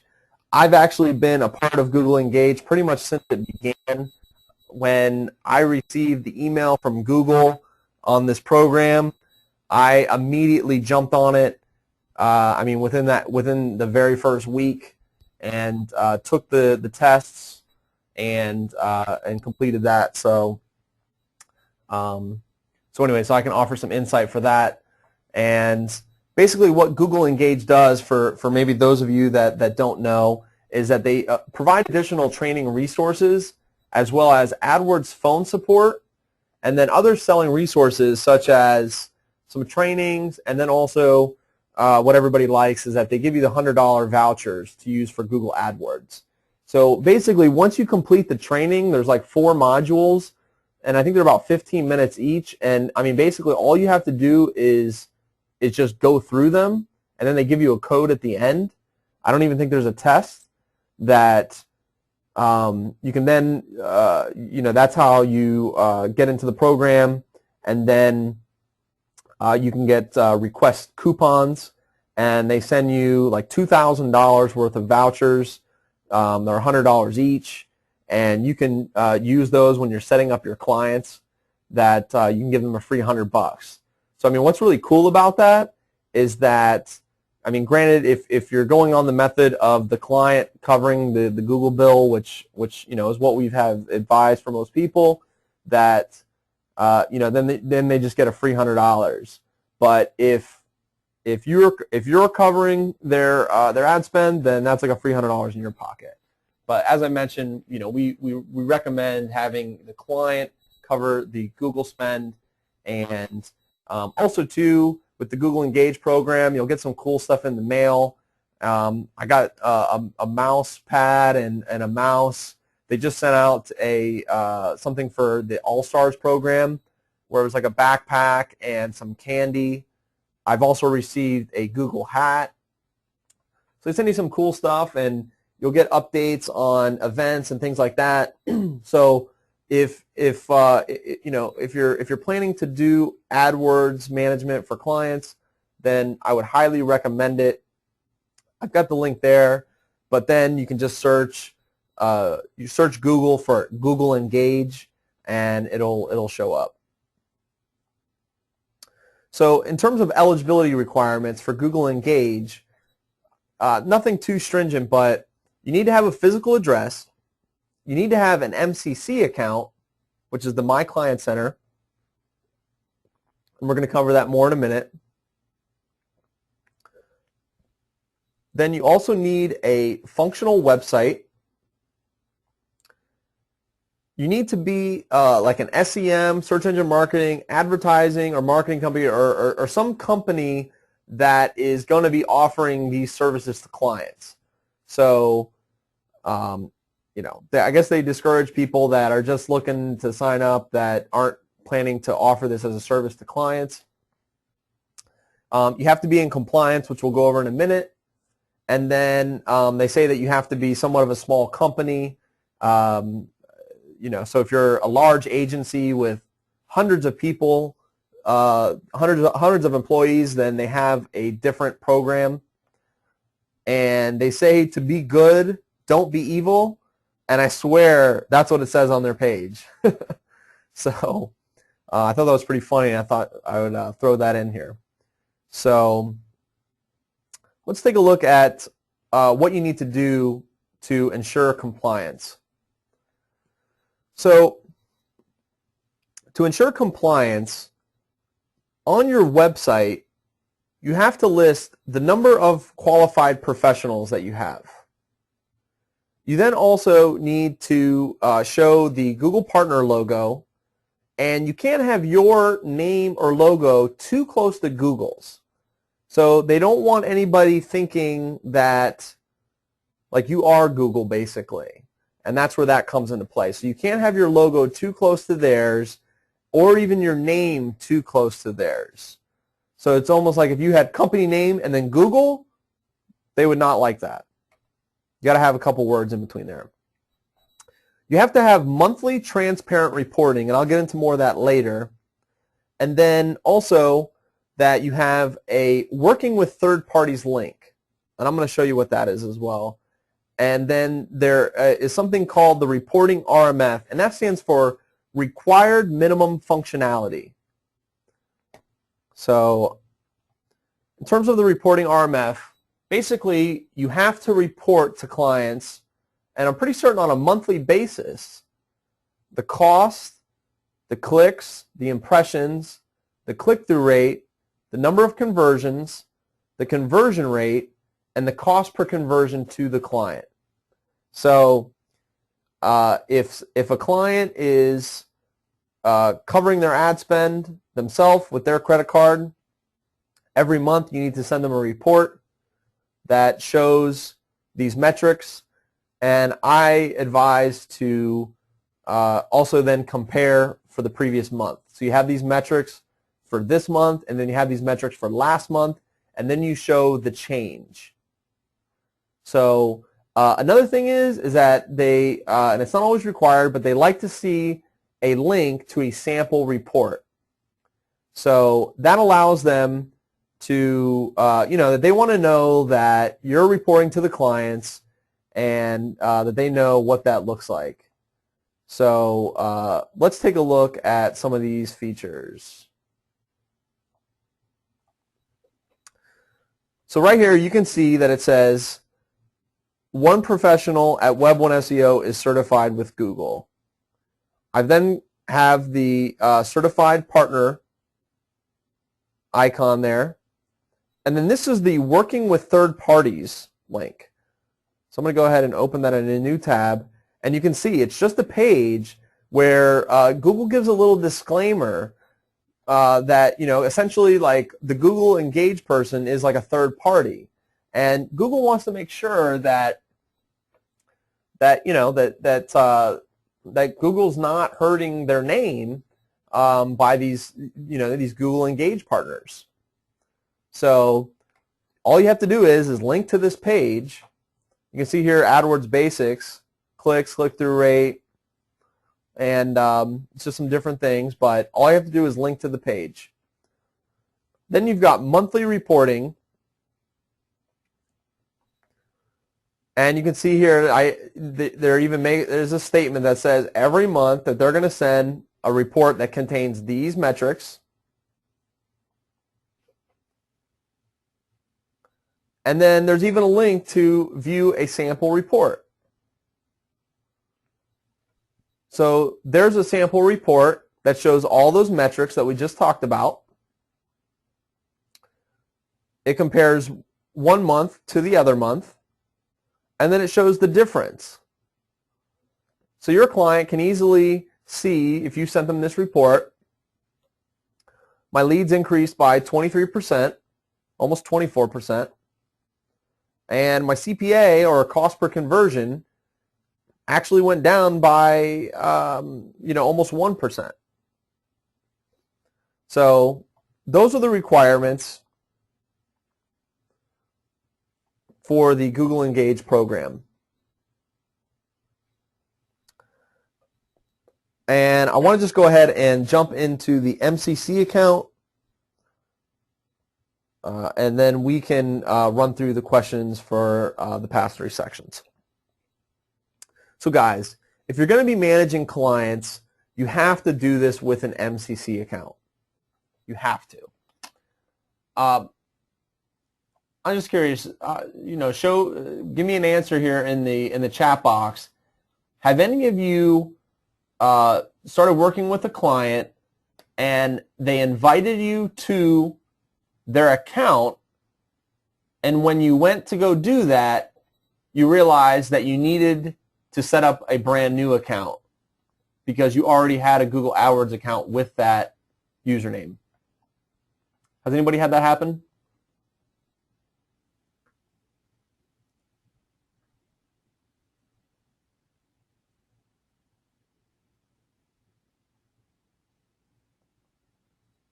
Okay, so we got a couple yeses, a couple no's.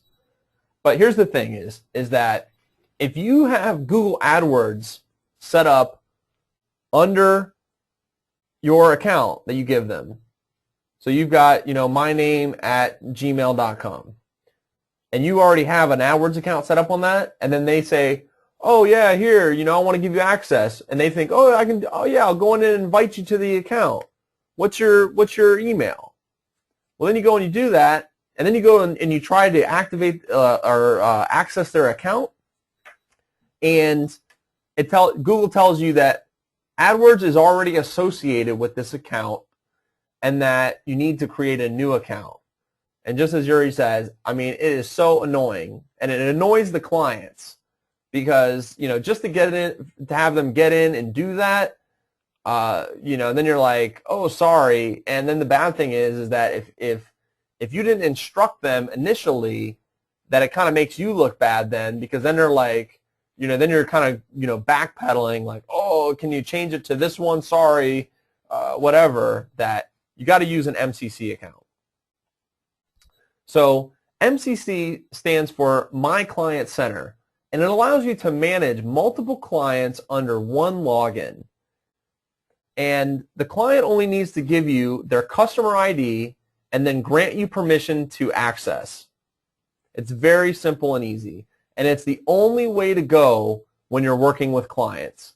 I don't ever go the other route. I always go the MCC route every single time. And here's the link for the My Client Center. But you can just do a Google search for My Client Center, and it's like the #1 result. So for the MCC account, all you need to do is ask the client for their customer ID. It's in the top right of their screen when they're logged into Google. Then all you do is log into your MCC account and click Link Existing Account. You enter the customer ID on the next screen, and after that's completed, you tell the customer to log into AdWords and click on My Account, then Account Access, and then they should see the request, and then under the actions, they click Grant Access. And it's that easy. And now you have access to their account. They didn't have to give you their password, and it's the easiest way. You only need one login, and it's the only way to go. If you're not set up with an MCC account, then get set up with one now. Even if you only are managing your own accounts, then you want to have an MCC account, and you want to link them underneath that, and it's the only way to go. So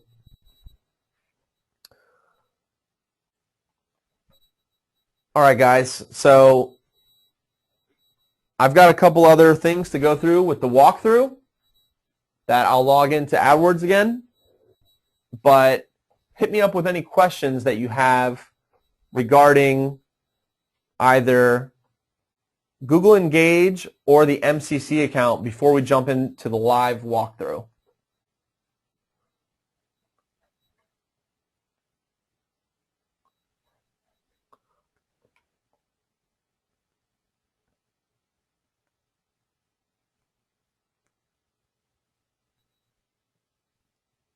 No, Yuri, you don't have to be a Google partner to apply for Engage.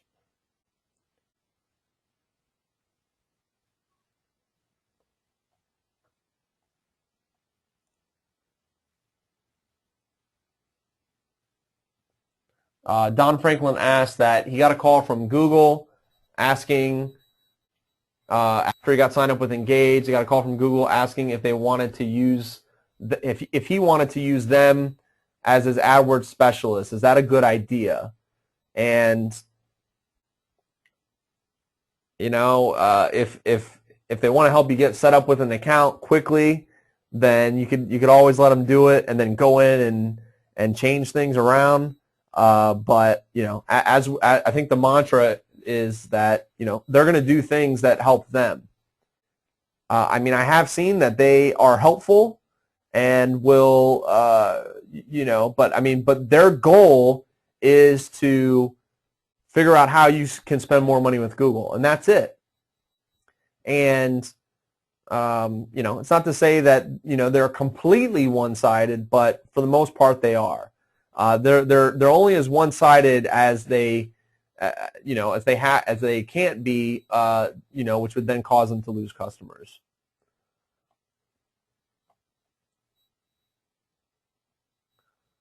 And yes, I'll provide you guys with the sample report.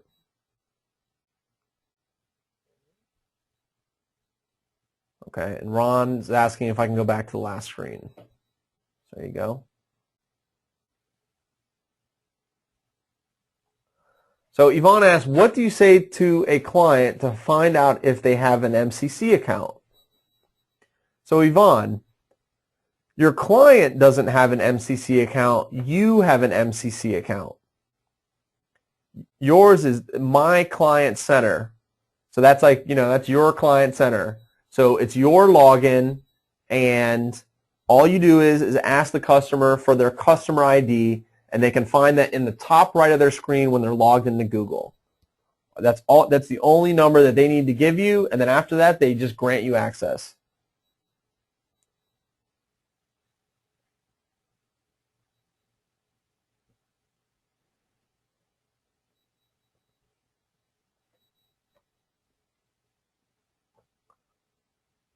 Okay, so I've got somebody else asking for the previous slide.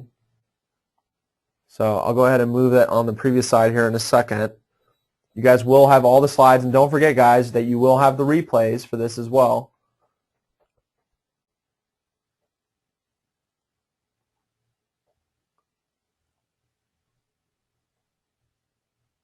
Does watching the 4 Engage videos make you certified with AdWords? No, it does not. It just is the, one of the requirements.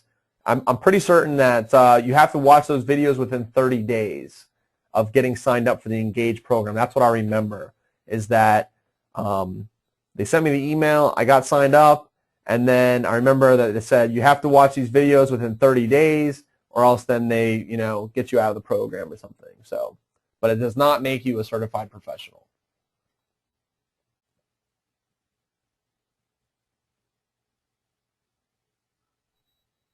Sam, I don't think they're going to clobber your MCC account if you have any shady SEO practices. The only thing that will cause a problem is if you guys are getting a ton of disapproved ads and or suspended domains. And let me just say this, guys, that if you try to go after any sort of BizOp niches like business opportunity, that you have to stay away from a lot of language. The make millions at home, that type of stuff. Like they will, deny that complete domain in a heartbeat. So if you're going to go that sort of a route, then you don't want to have any sort of language about, get rich overnight, and you want to drive them to some sort of lead generation page, talks about a new system or something to that effect, but you don't want to have the make millions overnight language. But they will clobber your account for that. I also had somebody ask about, in the past, about banning all of the accounts under your MCC account. And one of the things that I noticed was that when I was recently setting up a new MCC account, that they ask you a question and it says, it's a radio button, and it says like, this is for sites that I own or I manage other people's sites. And I tend to think that if you put I'm managing other people's sites, then they're probably going to be more gracious than if you put I'm managing my own sites. Because if you got 10 sites under your MCC and they find that a bunch of them are against their guidelines, then they may shut down your MCC account as well.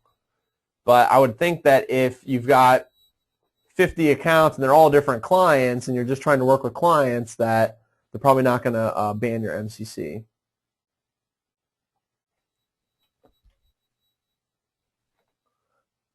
Jessica asked about the monthly RMF report.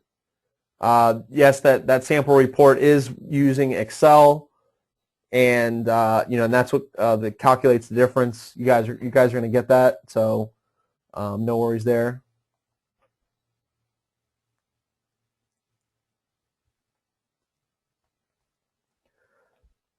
Debbie, depending upon, I mean, just to get in Google Engage, you don't really need any training. You just get signed up and then you watch the 4 videos and that's pretty much it. They have a lot of different resources in there that offer additional training. So the first step would be to get an MCC account. Second step would be to get in Google Engage, watch the videos in Google Engage, and then eventually, as you start using AdWords, that there's other training materials in there as well. And once you start feeling comfortable and review some of those, then that's when you're going to want to go for the Google Certified Partner.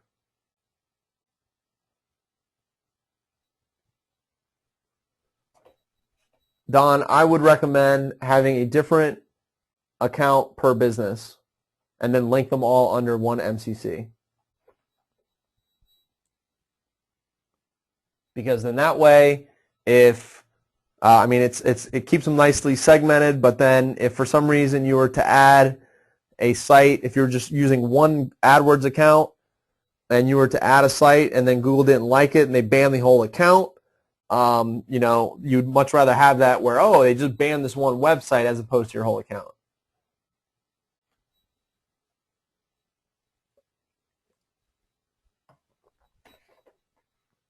Steve, Google offers, he asks about, is there a way to, some sort of type of software to help create the monthly reports?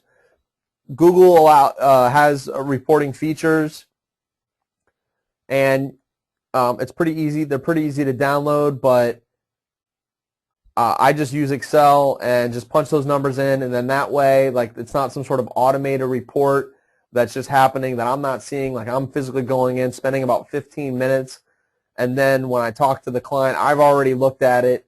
Otherwise, when you got something that's automated, then you might not take a look at it. There's other software packages out there that can get very expensive. That basically could cost hundreds of dollars a month or a certain percentage of ad spend.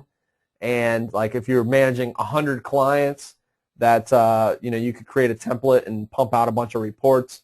But Google AdWords has reporting features. You can automatically email the reports weekly, daily, whatever the case may be. So Google's a pretty good solution there, as well as Google Analytics. So when you have the accounts linked, then you can use Google Analytics and see the AdWords data and run reports from there as well.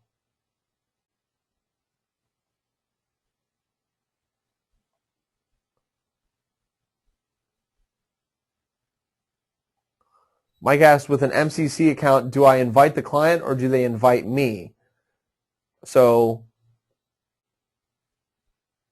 all the client needs to do is give you their customer ID.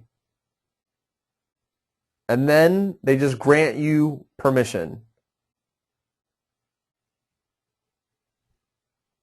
So these are the steps right here. You ask the client for their customer ID. It's in the top right of their screen when they're logged into Google. You then log into your MCC account and then click the link existing account. Enter their customer ID on the next screen. And then after completed, tell the customer to log into AdWords and click on My Account, Account Access, and then under Actions to grant access. I'm going to jump in here as soon as we're done with this round of questions. Anybody can sign up for an MCC account. Good to see you back, Gil.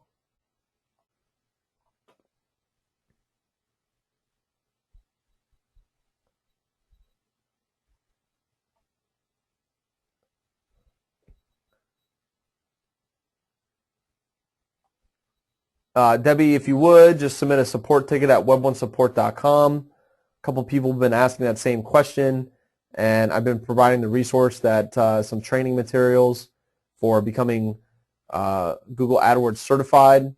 But we're just in the first week, and everybody's at different levels. As you can see, that these are the basics, and we've already gone over 2 hours. So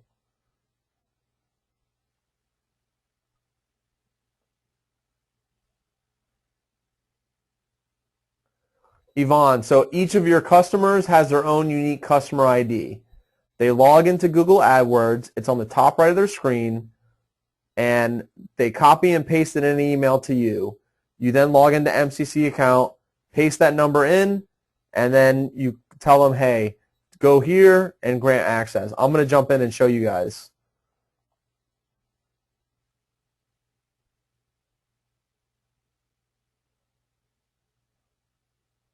Terry, I'm not exactly sure if there is a way to switch an AdWords Express account to AdWords account. There may be. I've personally never tried to do that, but in any event, you should just start fresh.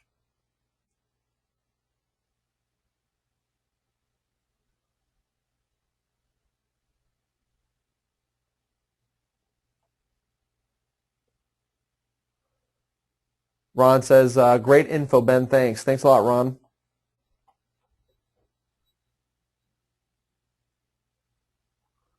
Yvonne, PPC is basically AdWords. So PPC just stands for pay-per-click, and generally the search network, every time somebody clicks the ad, that somebody pays for that click. So that's why it's called pay-per-click. And Google AdWords is essentially a pay-per-click network. Now, when you start using the Google Display Network, there's ways that you can pay for impressions or on a CPM basis, which is more for like branding purposes. But we haven't even talked about the Display Network, and for the most part, most people focus on the search network. And in the search network, you pay every time somebody clicks. So pay-per-click and AdWords are, AdWords is pay-per-click, basically.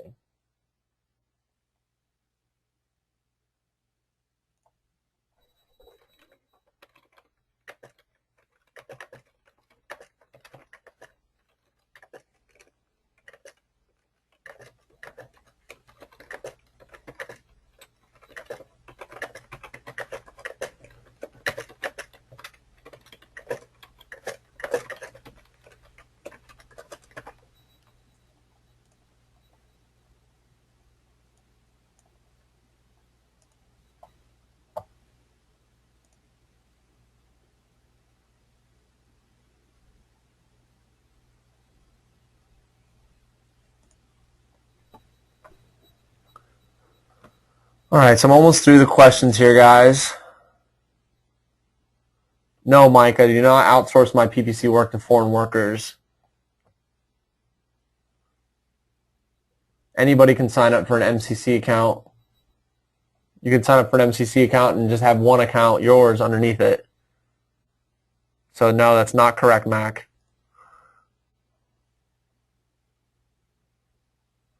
All right, thanks a lot, Reg. Said he has to go, but great info. Exactly, Sherry. If they don't already have an account, it's super easy to set up an account for them, and I'll show you guys how to do that here in a second. Charlie will probably pull the plug at 11. Charlie asked, how long are we going to go for tonight? We'll probably pull the plug, the 3-hour limit. Glenn says, great stuff. Thanks for this intensive course. I'm trying, Glenn. So as you can see, I mean, so much time, but we haven't really covered too much. So, but I told you guys I would, I'm committed to you, and let's go ahead and jump into the account. So actually, I don't know if anybody caught this, but I actually didn't do the live walkthrough with the conversion tracking. So we've got the conversion tracking, we've got the Google Engage, and then we've got the MCC account. So let's boogie.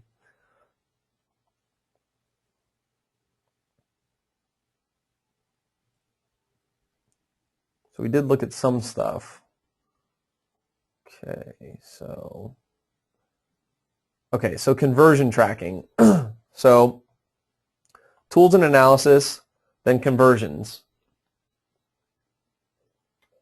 And all you want to do is click new conversion, give it a conversion name. So It could be contact form. And the conversion location is a web page. Save and continue.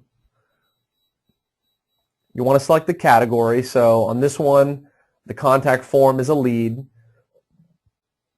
Page security level. So if, let's say this was an e-commerce website, or even sometimes on the forum websites, like for example, My AdWords Audit, where the form gets submitted is a secure page, and that's a requirement by Google. So if it's a secure page, you'll see HTTPS.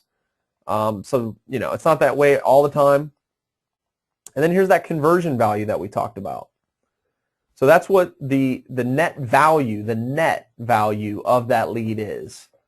So in this case, let's say $10. Google gives you this option to include this little thing that says Google Site Stats and learn more. You can choose not to show it, but and if you do, then you maybe want to have something in your privacy policy, as it mentions right here, that some sort of tracking is going on. But it's not required. You also have advanced options. These are for view-through conversions, and this is primarily for the display network. So if you're running display ads, a view-through conversion would be that somebody saw your ad but maybe didn't click on the ad. But if you're like for branding purposes, oh, I see this ad, I see this ad, I see this ad, and then they don't click the ad, but they just go directly to the site. So then that would count as a view-through conversion, but for the most part, you don't need to worry about it. As you can see, it's disabled by default. So then you just go save and continue, and then right here, it's really easy. If someone else is making changes to the code, you select that, and then you're going to put in their email address, and that basically sends them all the information they need. If you make the code changes, then there's no way to send an email. You then take this code, and as Google says right here, paste this code into the web page the user sees after signing up for your newsletter, or whatever that action is that they take. So you can see here, this is what you used to have to set manually. Variable Google conversion value is $10. So that's from that previous setting, and that's where, if you have an e-commerce website, you can dynamically input that setting.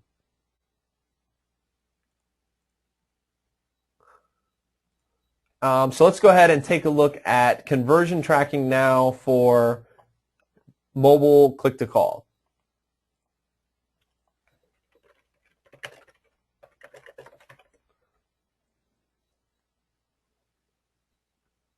So mobile click-to-call, that's our conversion name. Then instead of selecting web page, you select call. Save and continue. Oh, okay, because I already named one this, so that's why that is. So there it is. Conversion category. So we'll say other, because there's not an option for call, surprisingly enough. The page is probably not going to be secure. And then we want to put that value for what's a phone call worth. So let's say $20. Advanced options once again for the view-through conversion. And then save and continue. So we'll go ahead and select I make the changes to the code. And you can see here, just like on the other Google conversion tracking code, it's just like the other one. So you're going to paste this into the body portion of the website. And then you need to set the on-click event on the phone number. So let's take a look at that. Okay.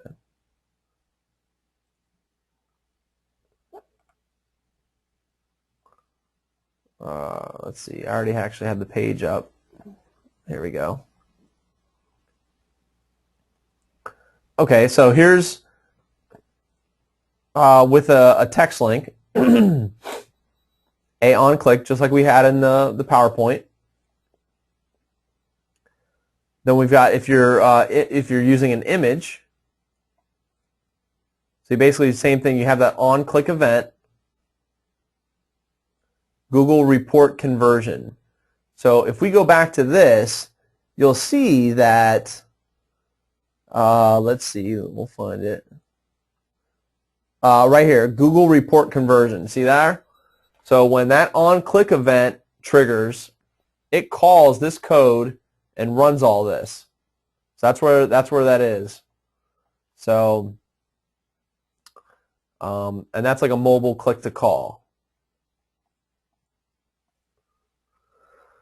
So, in terms of Google Engage, guys, I'll go ahead and just kind of show you the interface there.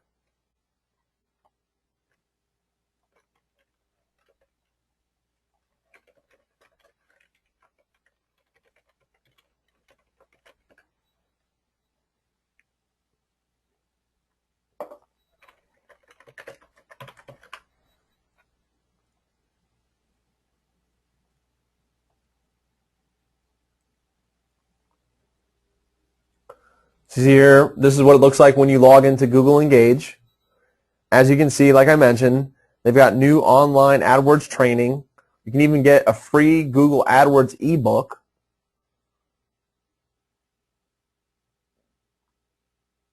Redeem exam vouchers. So when you're ready to become Google certified, they'll even give you vouchers to take the test.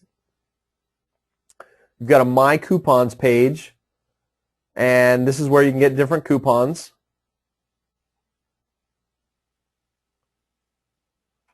And learn more about Google AdWords, different things like this, step-by-step guides.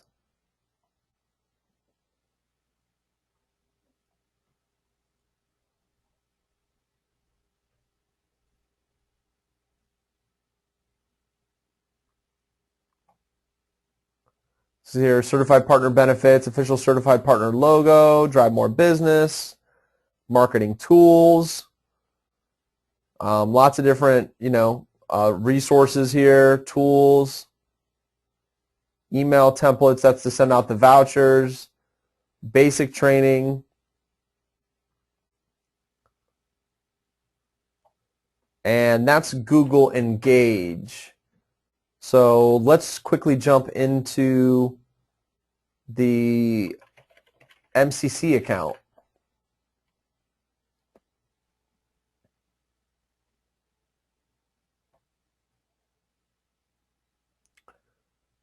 Okay, so we talked about, so remember, ask client for their customer ID.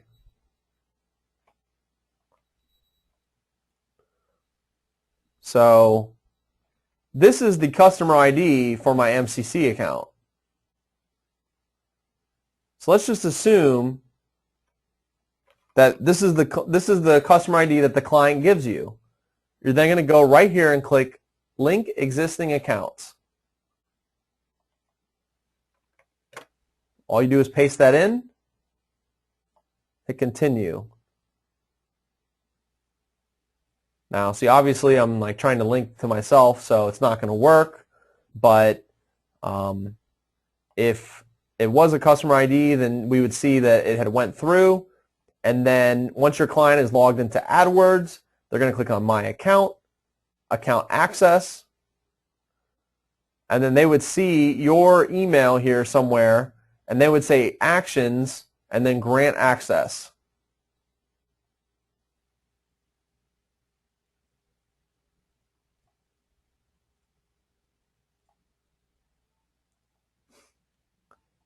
Okay, so let's take a look at the My Client Center and show you how easy it is to create a new account. So watch this. Client calls you up. Hey, I want to get started with Google AdWords. Great, no problem. Basically, all you're going to need from them is for them to enter their billing information. Let's just say XYZ company. There's that time zone setting. You can even then automatically invite them to an account. So if they don't have an account already, and I would recommend something like manage read-only access so that they can't make changes, because that's why they have you. So you put that in, create account, and boom, you're ready to go. That's how easy it is. The only thing that they need to do is put the billing information in for that account. You're now logged into this account, and you can now create your very first campaign. So there we are, like what we went over tonight. All features. See, we're actually setting, we have search and display. So we change that to search only, all features. Let me choose the devices.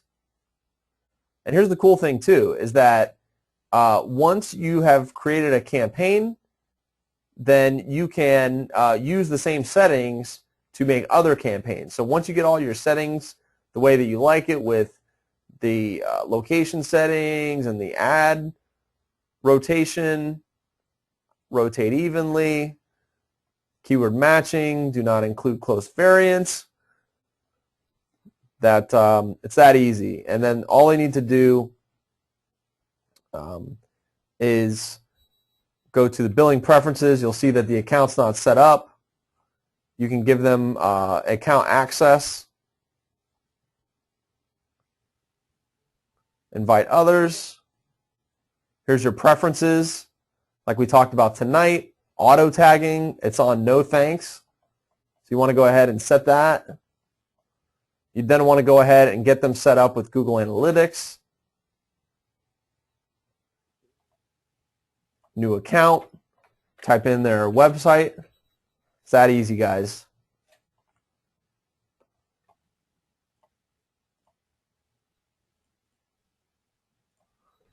All right, so let's field some of the last questions. We got about another 20 minutes or so. I see most of you all are still here. Thanks a lot. And let's see.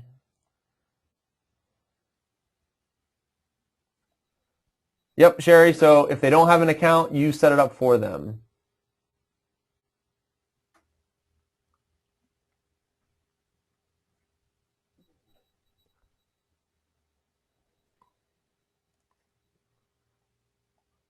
Charlie asks if he advertises his own SEM PPC company on the display network, can we put as seen on CNN, MSNBC, etc.? I mean, if Google lets you get away with it, that would be the answer.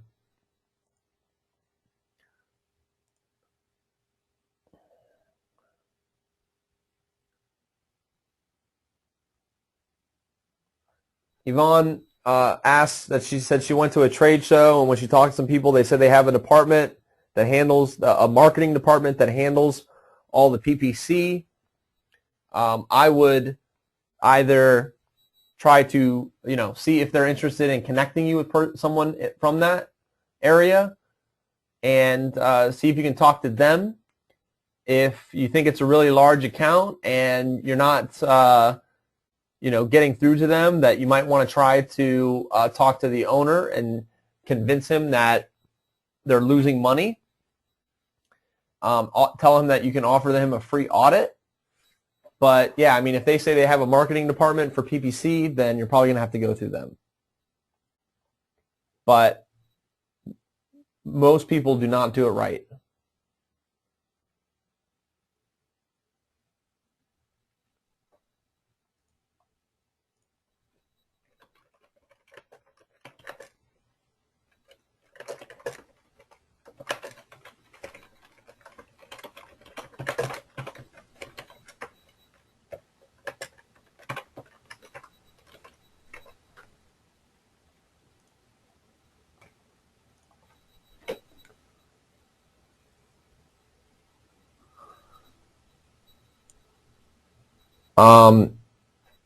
If you could clarify, Sherry, you asked what URL did you go to get to that page. I'm not sure what page you were referring to.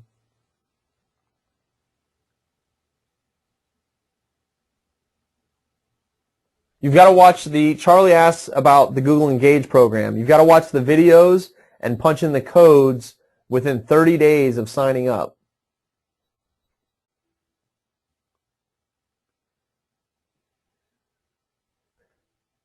Sherry's asking, what's the URL to log into Google Engage and the Google MCC accounts? So Sherry, on the slides, I had the URL for both of them. However, my recommendation was to search Google for My Client Center or to search for Google Engage.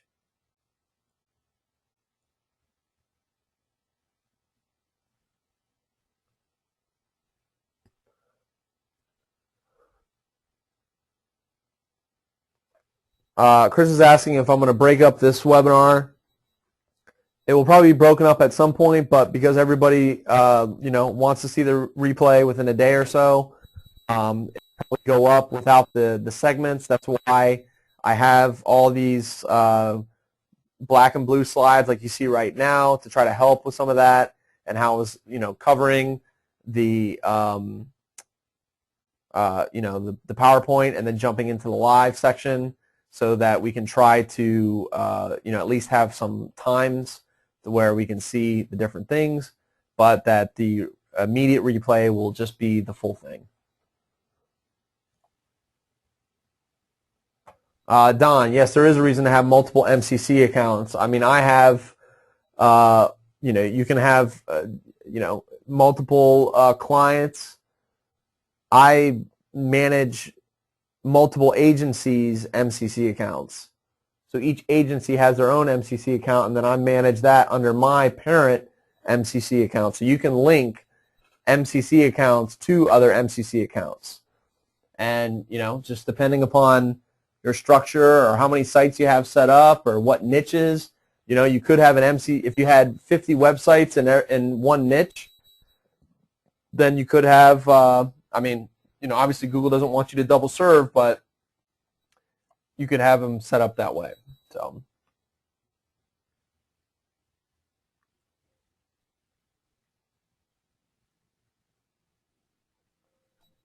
Krista, it doesn't have to be the same email as what's in YouTube. You can link the YouTube account just like you can link the Google Plus account with a different username and password, and that's the same thing for YouTube.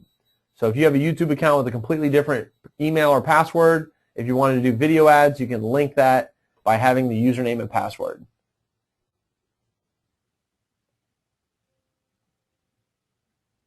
Yuri, the client does not get an invitation to add their billing information. I generally copy and paste that URL and tell them to log in and do it there.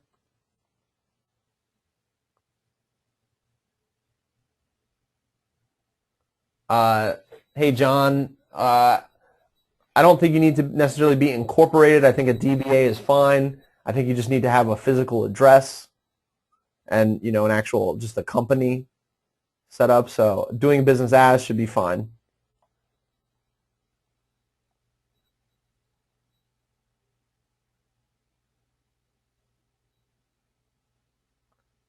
So Don asked, if the client requests on a monthly budget of X, how do you set a monthly budget?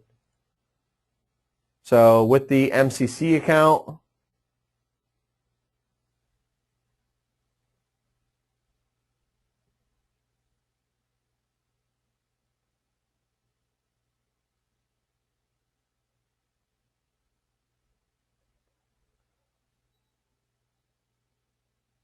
yes, Mike, for Engage, you need a website.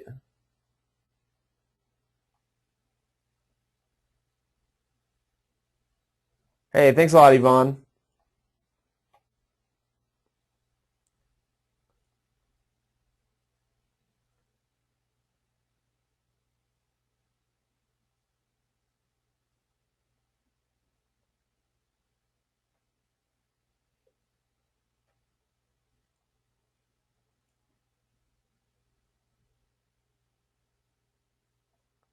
Hey, thanks a lot for the kind words, Eric. Eric says that that was awesome, real nuts and bolts on how this works. Appreciate it.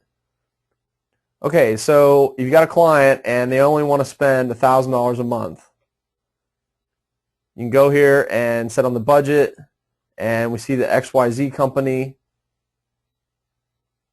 Oh, actually, that's not what I want to do.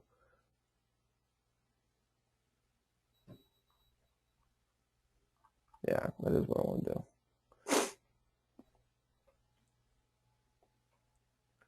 So yeah, there might be some difficulty on this one since it's not set up, but you can go ahead and set that up.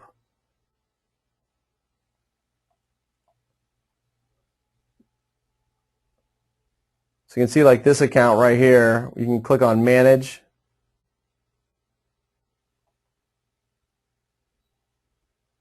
But basically you can set the budget through the MCC account. You can apply a promotional code. See, this one has an error as well.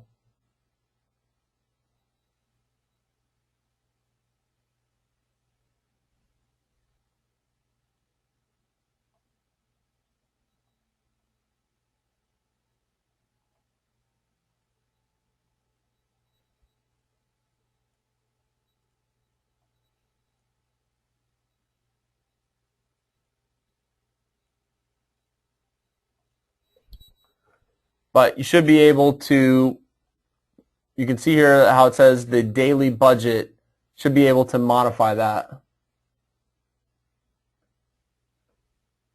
But generally speaking, you manage it through a daily budget. So if the client wants to spend $3,000 a month, then 30 days a month, that's $100 a day.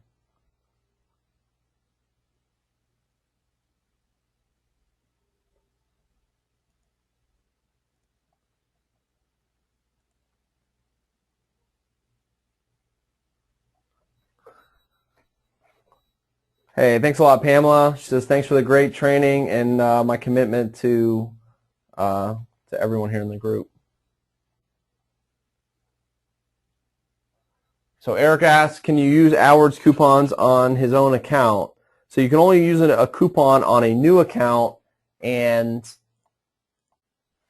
it's, if you're setting up different websites for different niches and things like that, then yes, I've used coupons for different websites, but what you wouldn't want to do is set up like 10 of your own dog training websites and use your coupons for all those, because it's essentially the same, it's just like a different domain.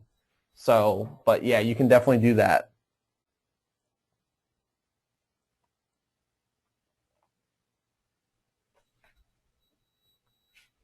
Okay, so Sherry, just do a search for My Client Center and Google Engage, and it'll take you to the sign-up pages.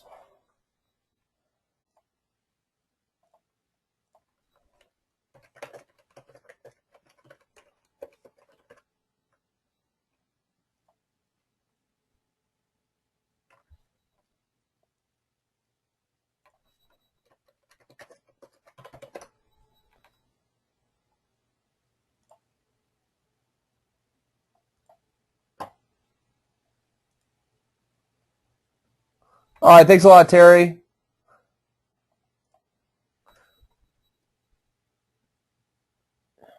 Yes, Yuri, you can use the same Google account for both MCC and Engage.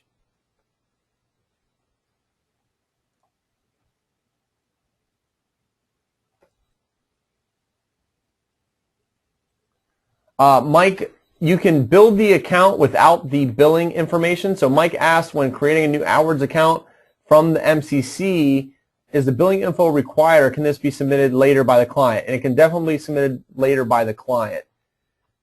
You can go ahead and build out the entire campaign or the entire account, get everything set up, and right before you're ready to launch, the client can log in, add the billing information, and then you can go ahead and launch.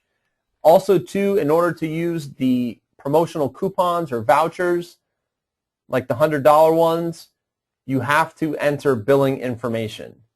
So you have to enter a credit card and all your billing information to use those. So if you never need to use it, that's another thing, but you have to enter that at that time.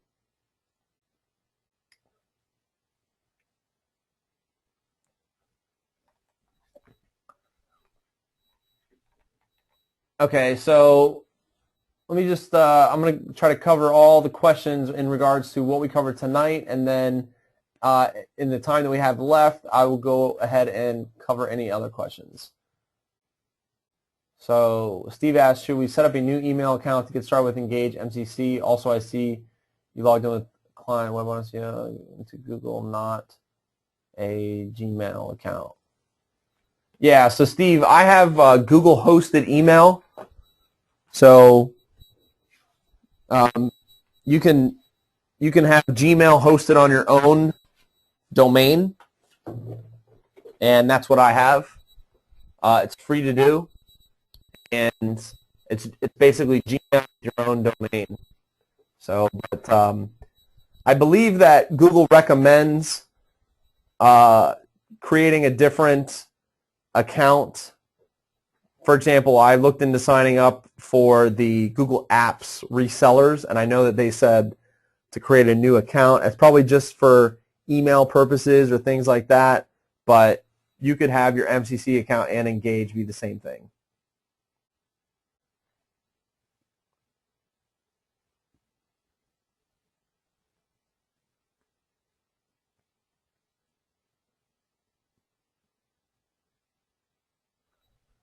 Okay, so Mike asked, the AdWords Analytics accounts created from the MCC, are they fully functional independent accounts?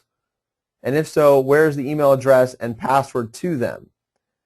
So when you create the account with MCC, until you give somebody else access, the only way to access it is through your MCC account. So, but you just go ahead and grant somebody else access. So I think we talked about managed read-only access so that they can't make any changes. They can log in and see what you're doing, but they can't make any changes. Then in terms of the Google Analytics, when you create an account within AdWords, whatever Google account you're under, that's what it will be under. So that's how you would log into that Google Analytics account, is you would log in with the same login that you're using for Google AdWords, unless you add another user to that account. So that's usually what I do, is I go ahead and I create the account in the MCC, and then go into AdWords, create the Google Analytics account, and then I go in and add users for anybody that I want to have access to the analytics accounts.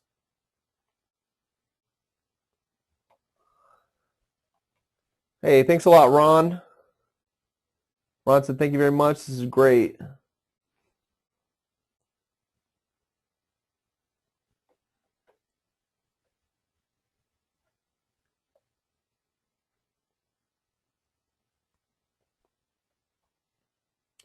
Yeah, Don, I mean, I think testing with the $100 coupon is probably a good idea.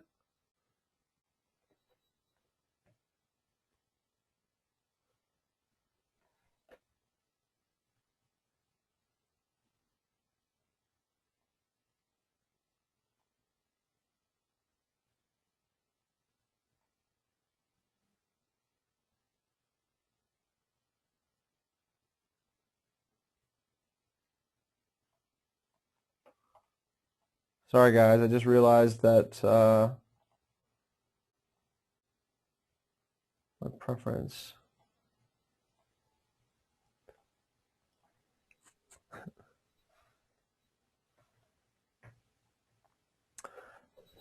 Okay, so all right, so we're getting a couple other questions. We've got a couple more minutes to go, guys, that aren't necessarily related to tonight's call. I'm happy to cover some of these. Terry asks, is there a minimum budget you should handle for other clients? So, I mean, one question I would ask Terry would be, if you looked at the client acquisition module, but in any event, this is going to vary on each person.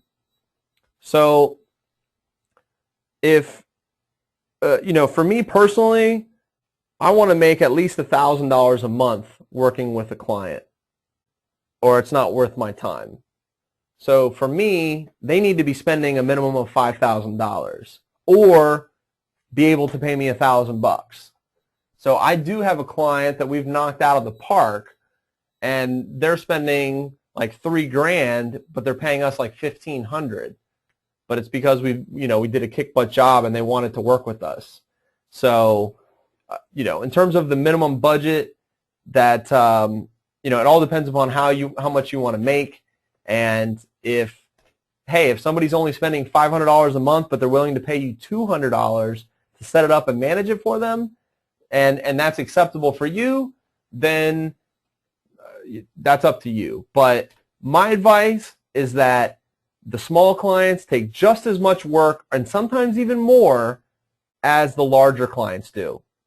So somebody gave me a quote from Frank Kern the other day that's basically like what I've been saying, which is like the quote was that it takes just as much work to land a $50,000 client as it does to land a $500 client. And that's true. So I try to focus on the larger clients, the bigger fish, and not only do they pay you more, but they're a little bit more savvy and don't hassle you as much.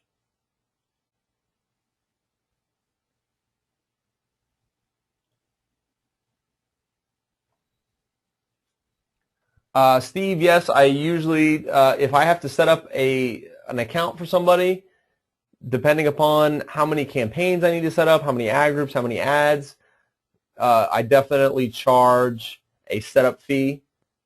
And then, yes, generally 20% or $1,000 minimum. If they're spending a more money, then maybe it's 15%. If they're spending $100,000, it may be as low as 10%.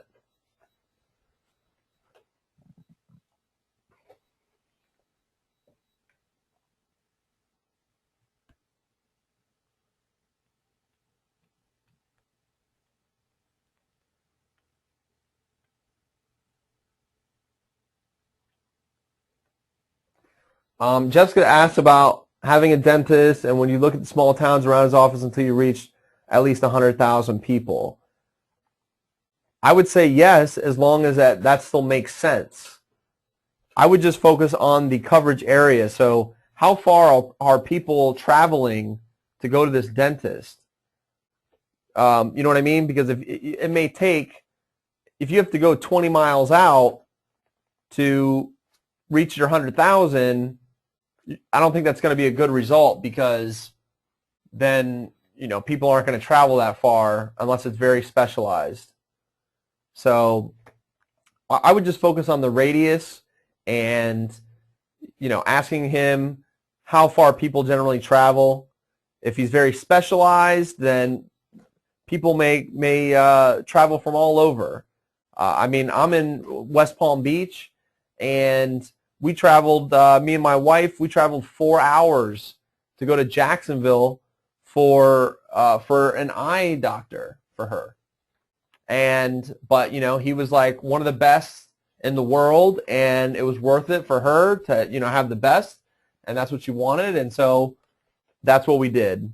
But if it's for like a cleaning, then I would think that people want to be within a 10-mile radius. So I would just focus on the 10-mile radius, and if you're having problems reaching the if it's in a rural area, then you could try expanding into the display network. You could try running ads on Facebook, all the above. But I will say that we have done quite a bit of work with different dentists, and just depending upon the location, sometimes it works great and sometimes not so much.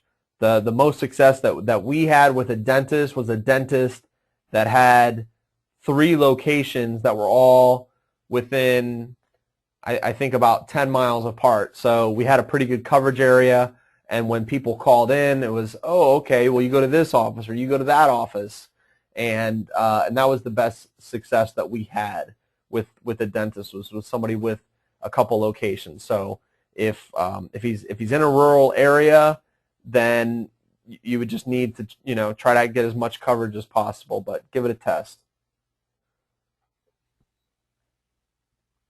Hey, thanks a lot, Mark. All right, Yuri. Take care. Thanks a lot, Sherry.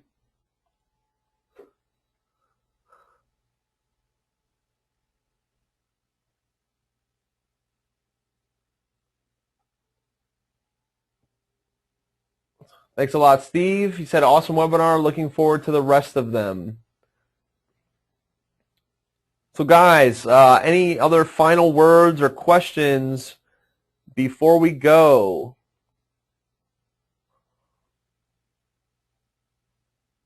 Seems like everybody's digging the format, and this will continue, the mix between the PowerPoint and the live walkthroughs. I will definitely provide all of the slides in the members area, and as soon as the replay is up in the members area and there's something for you guys to look at there, I will send out emails to everyone to get access to the members area. Also, too, try to be on time, and we're going to cover things in the beginning that you may come on later and then ask questions and things on things that were already covered. For example, I'm going to be sending out probably like a survey to everyone for basically any other questions. So after you guys watch the replay, any other questions that pop up, you're going to get an opportunity to ask those questions, and then I'm going to filter through all those. And then on next week's webinar, we will answer all those questions that remain from this webinar. So, obviously, guys, this stuff is very technical, and but we want to make it as easy as possible, and we're here to answer all the questions. So, but try to arrive on time. We'll be sending the links for the members area soon. The replay should be up in a couple days. And any other questions or needs, we always have web1support.com. Not only do I, myself, and Joe check that, but we have staff here that also check it every day. And so that's a great way to get your questions answered. And it looks like we're pretty good to go. So I really appreciate everyone staying on as late as they did. Sorry it went so long. I tried to burn through it as quick as I could, and I hope you all have an amazing night. So you will be receiving a link or an email with the link to register for next week's webinar, and also we'll get that members area up for you all, and the link will be there as well. So thank you, everyone. I hope you all enjoyed it, and have a great night.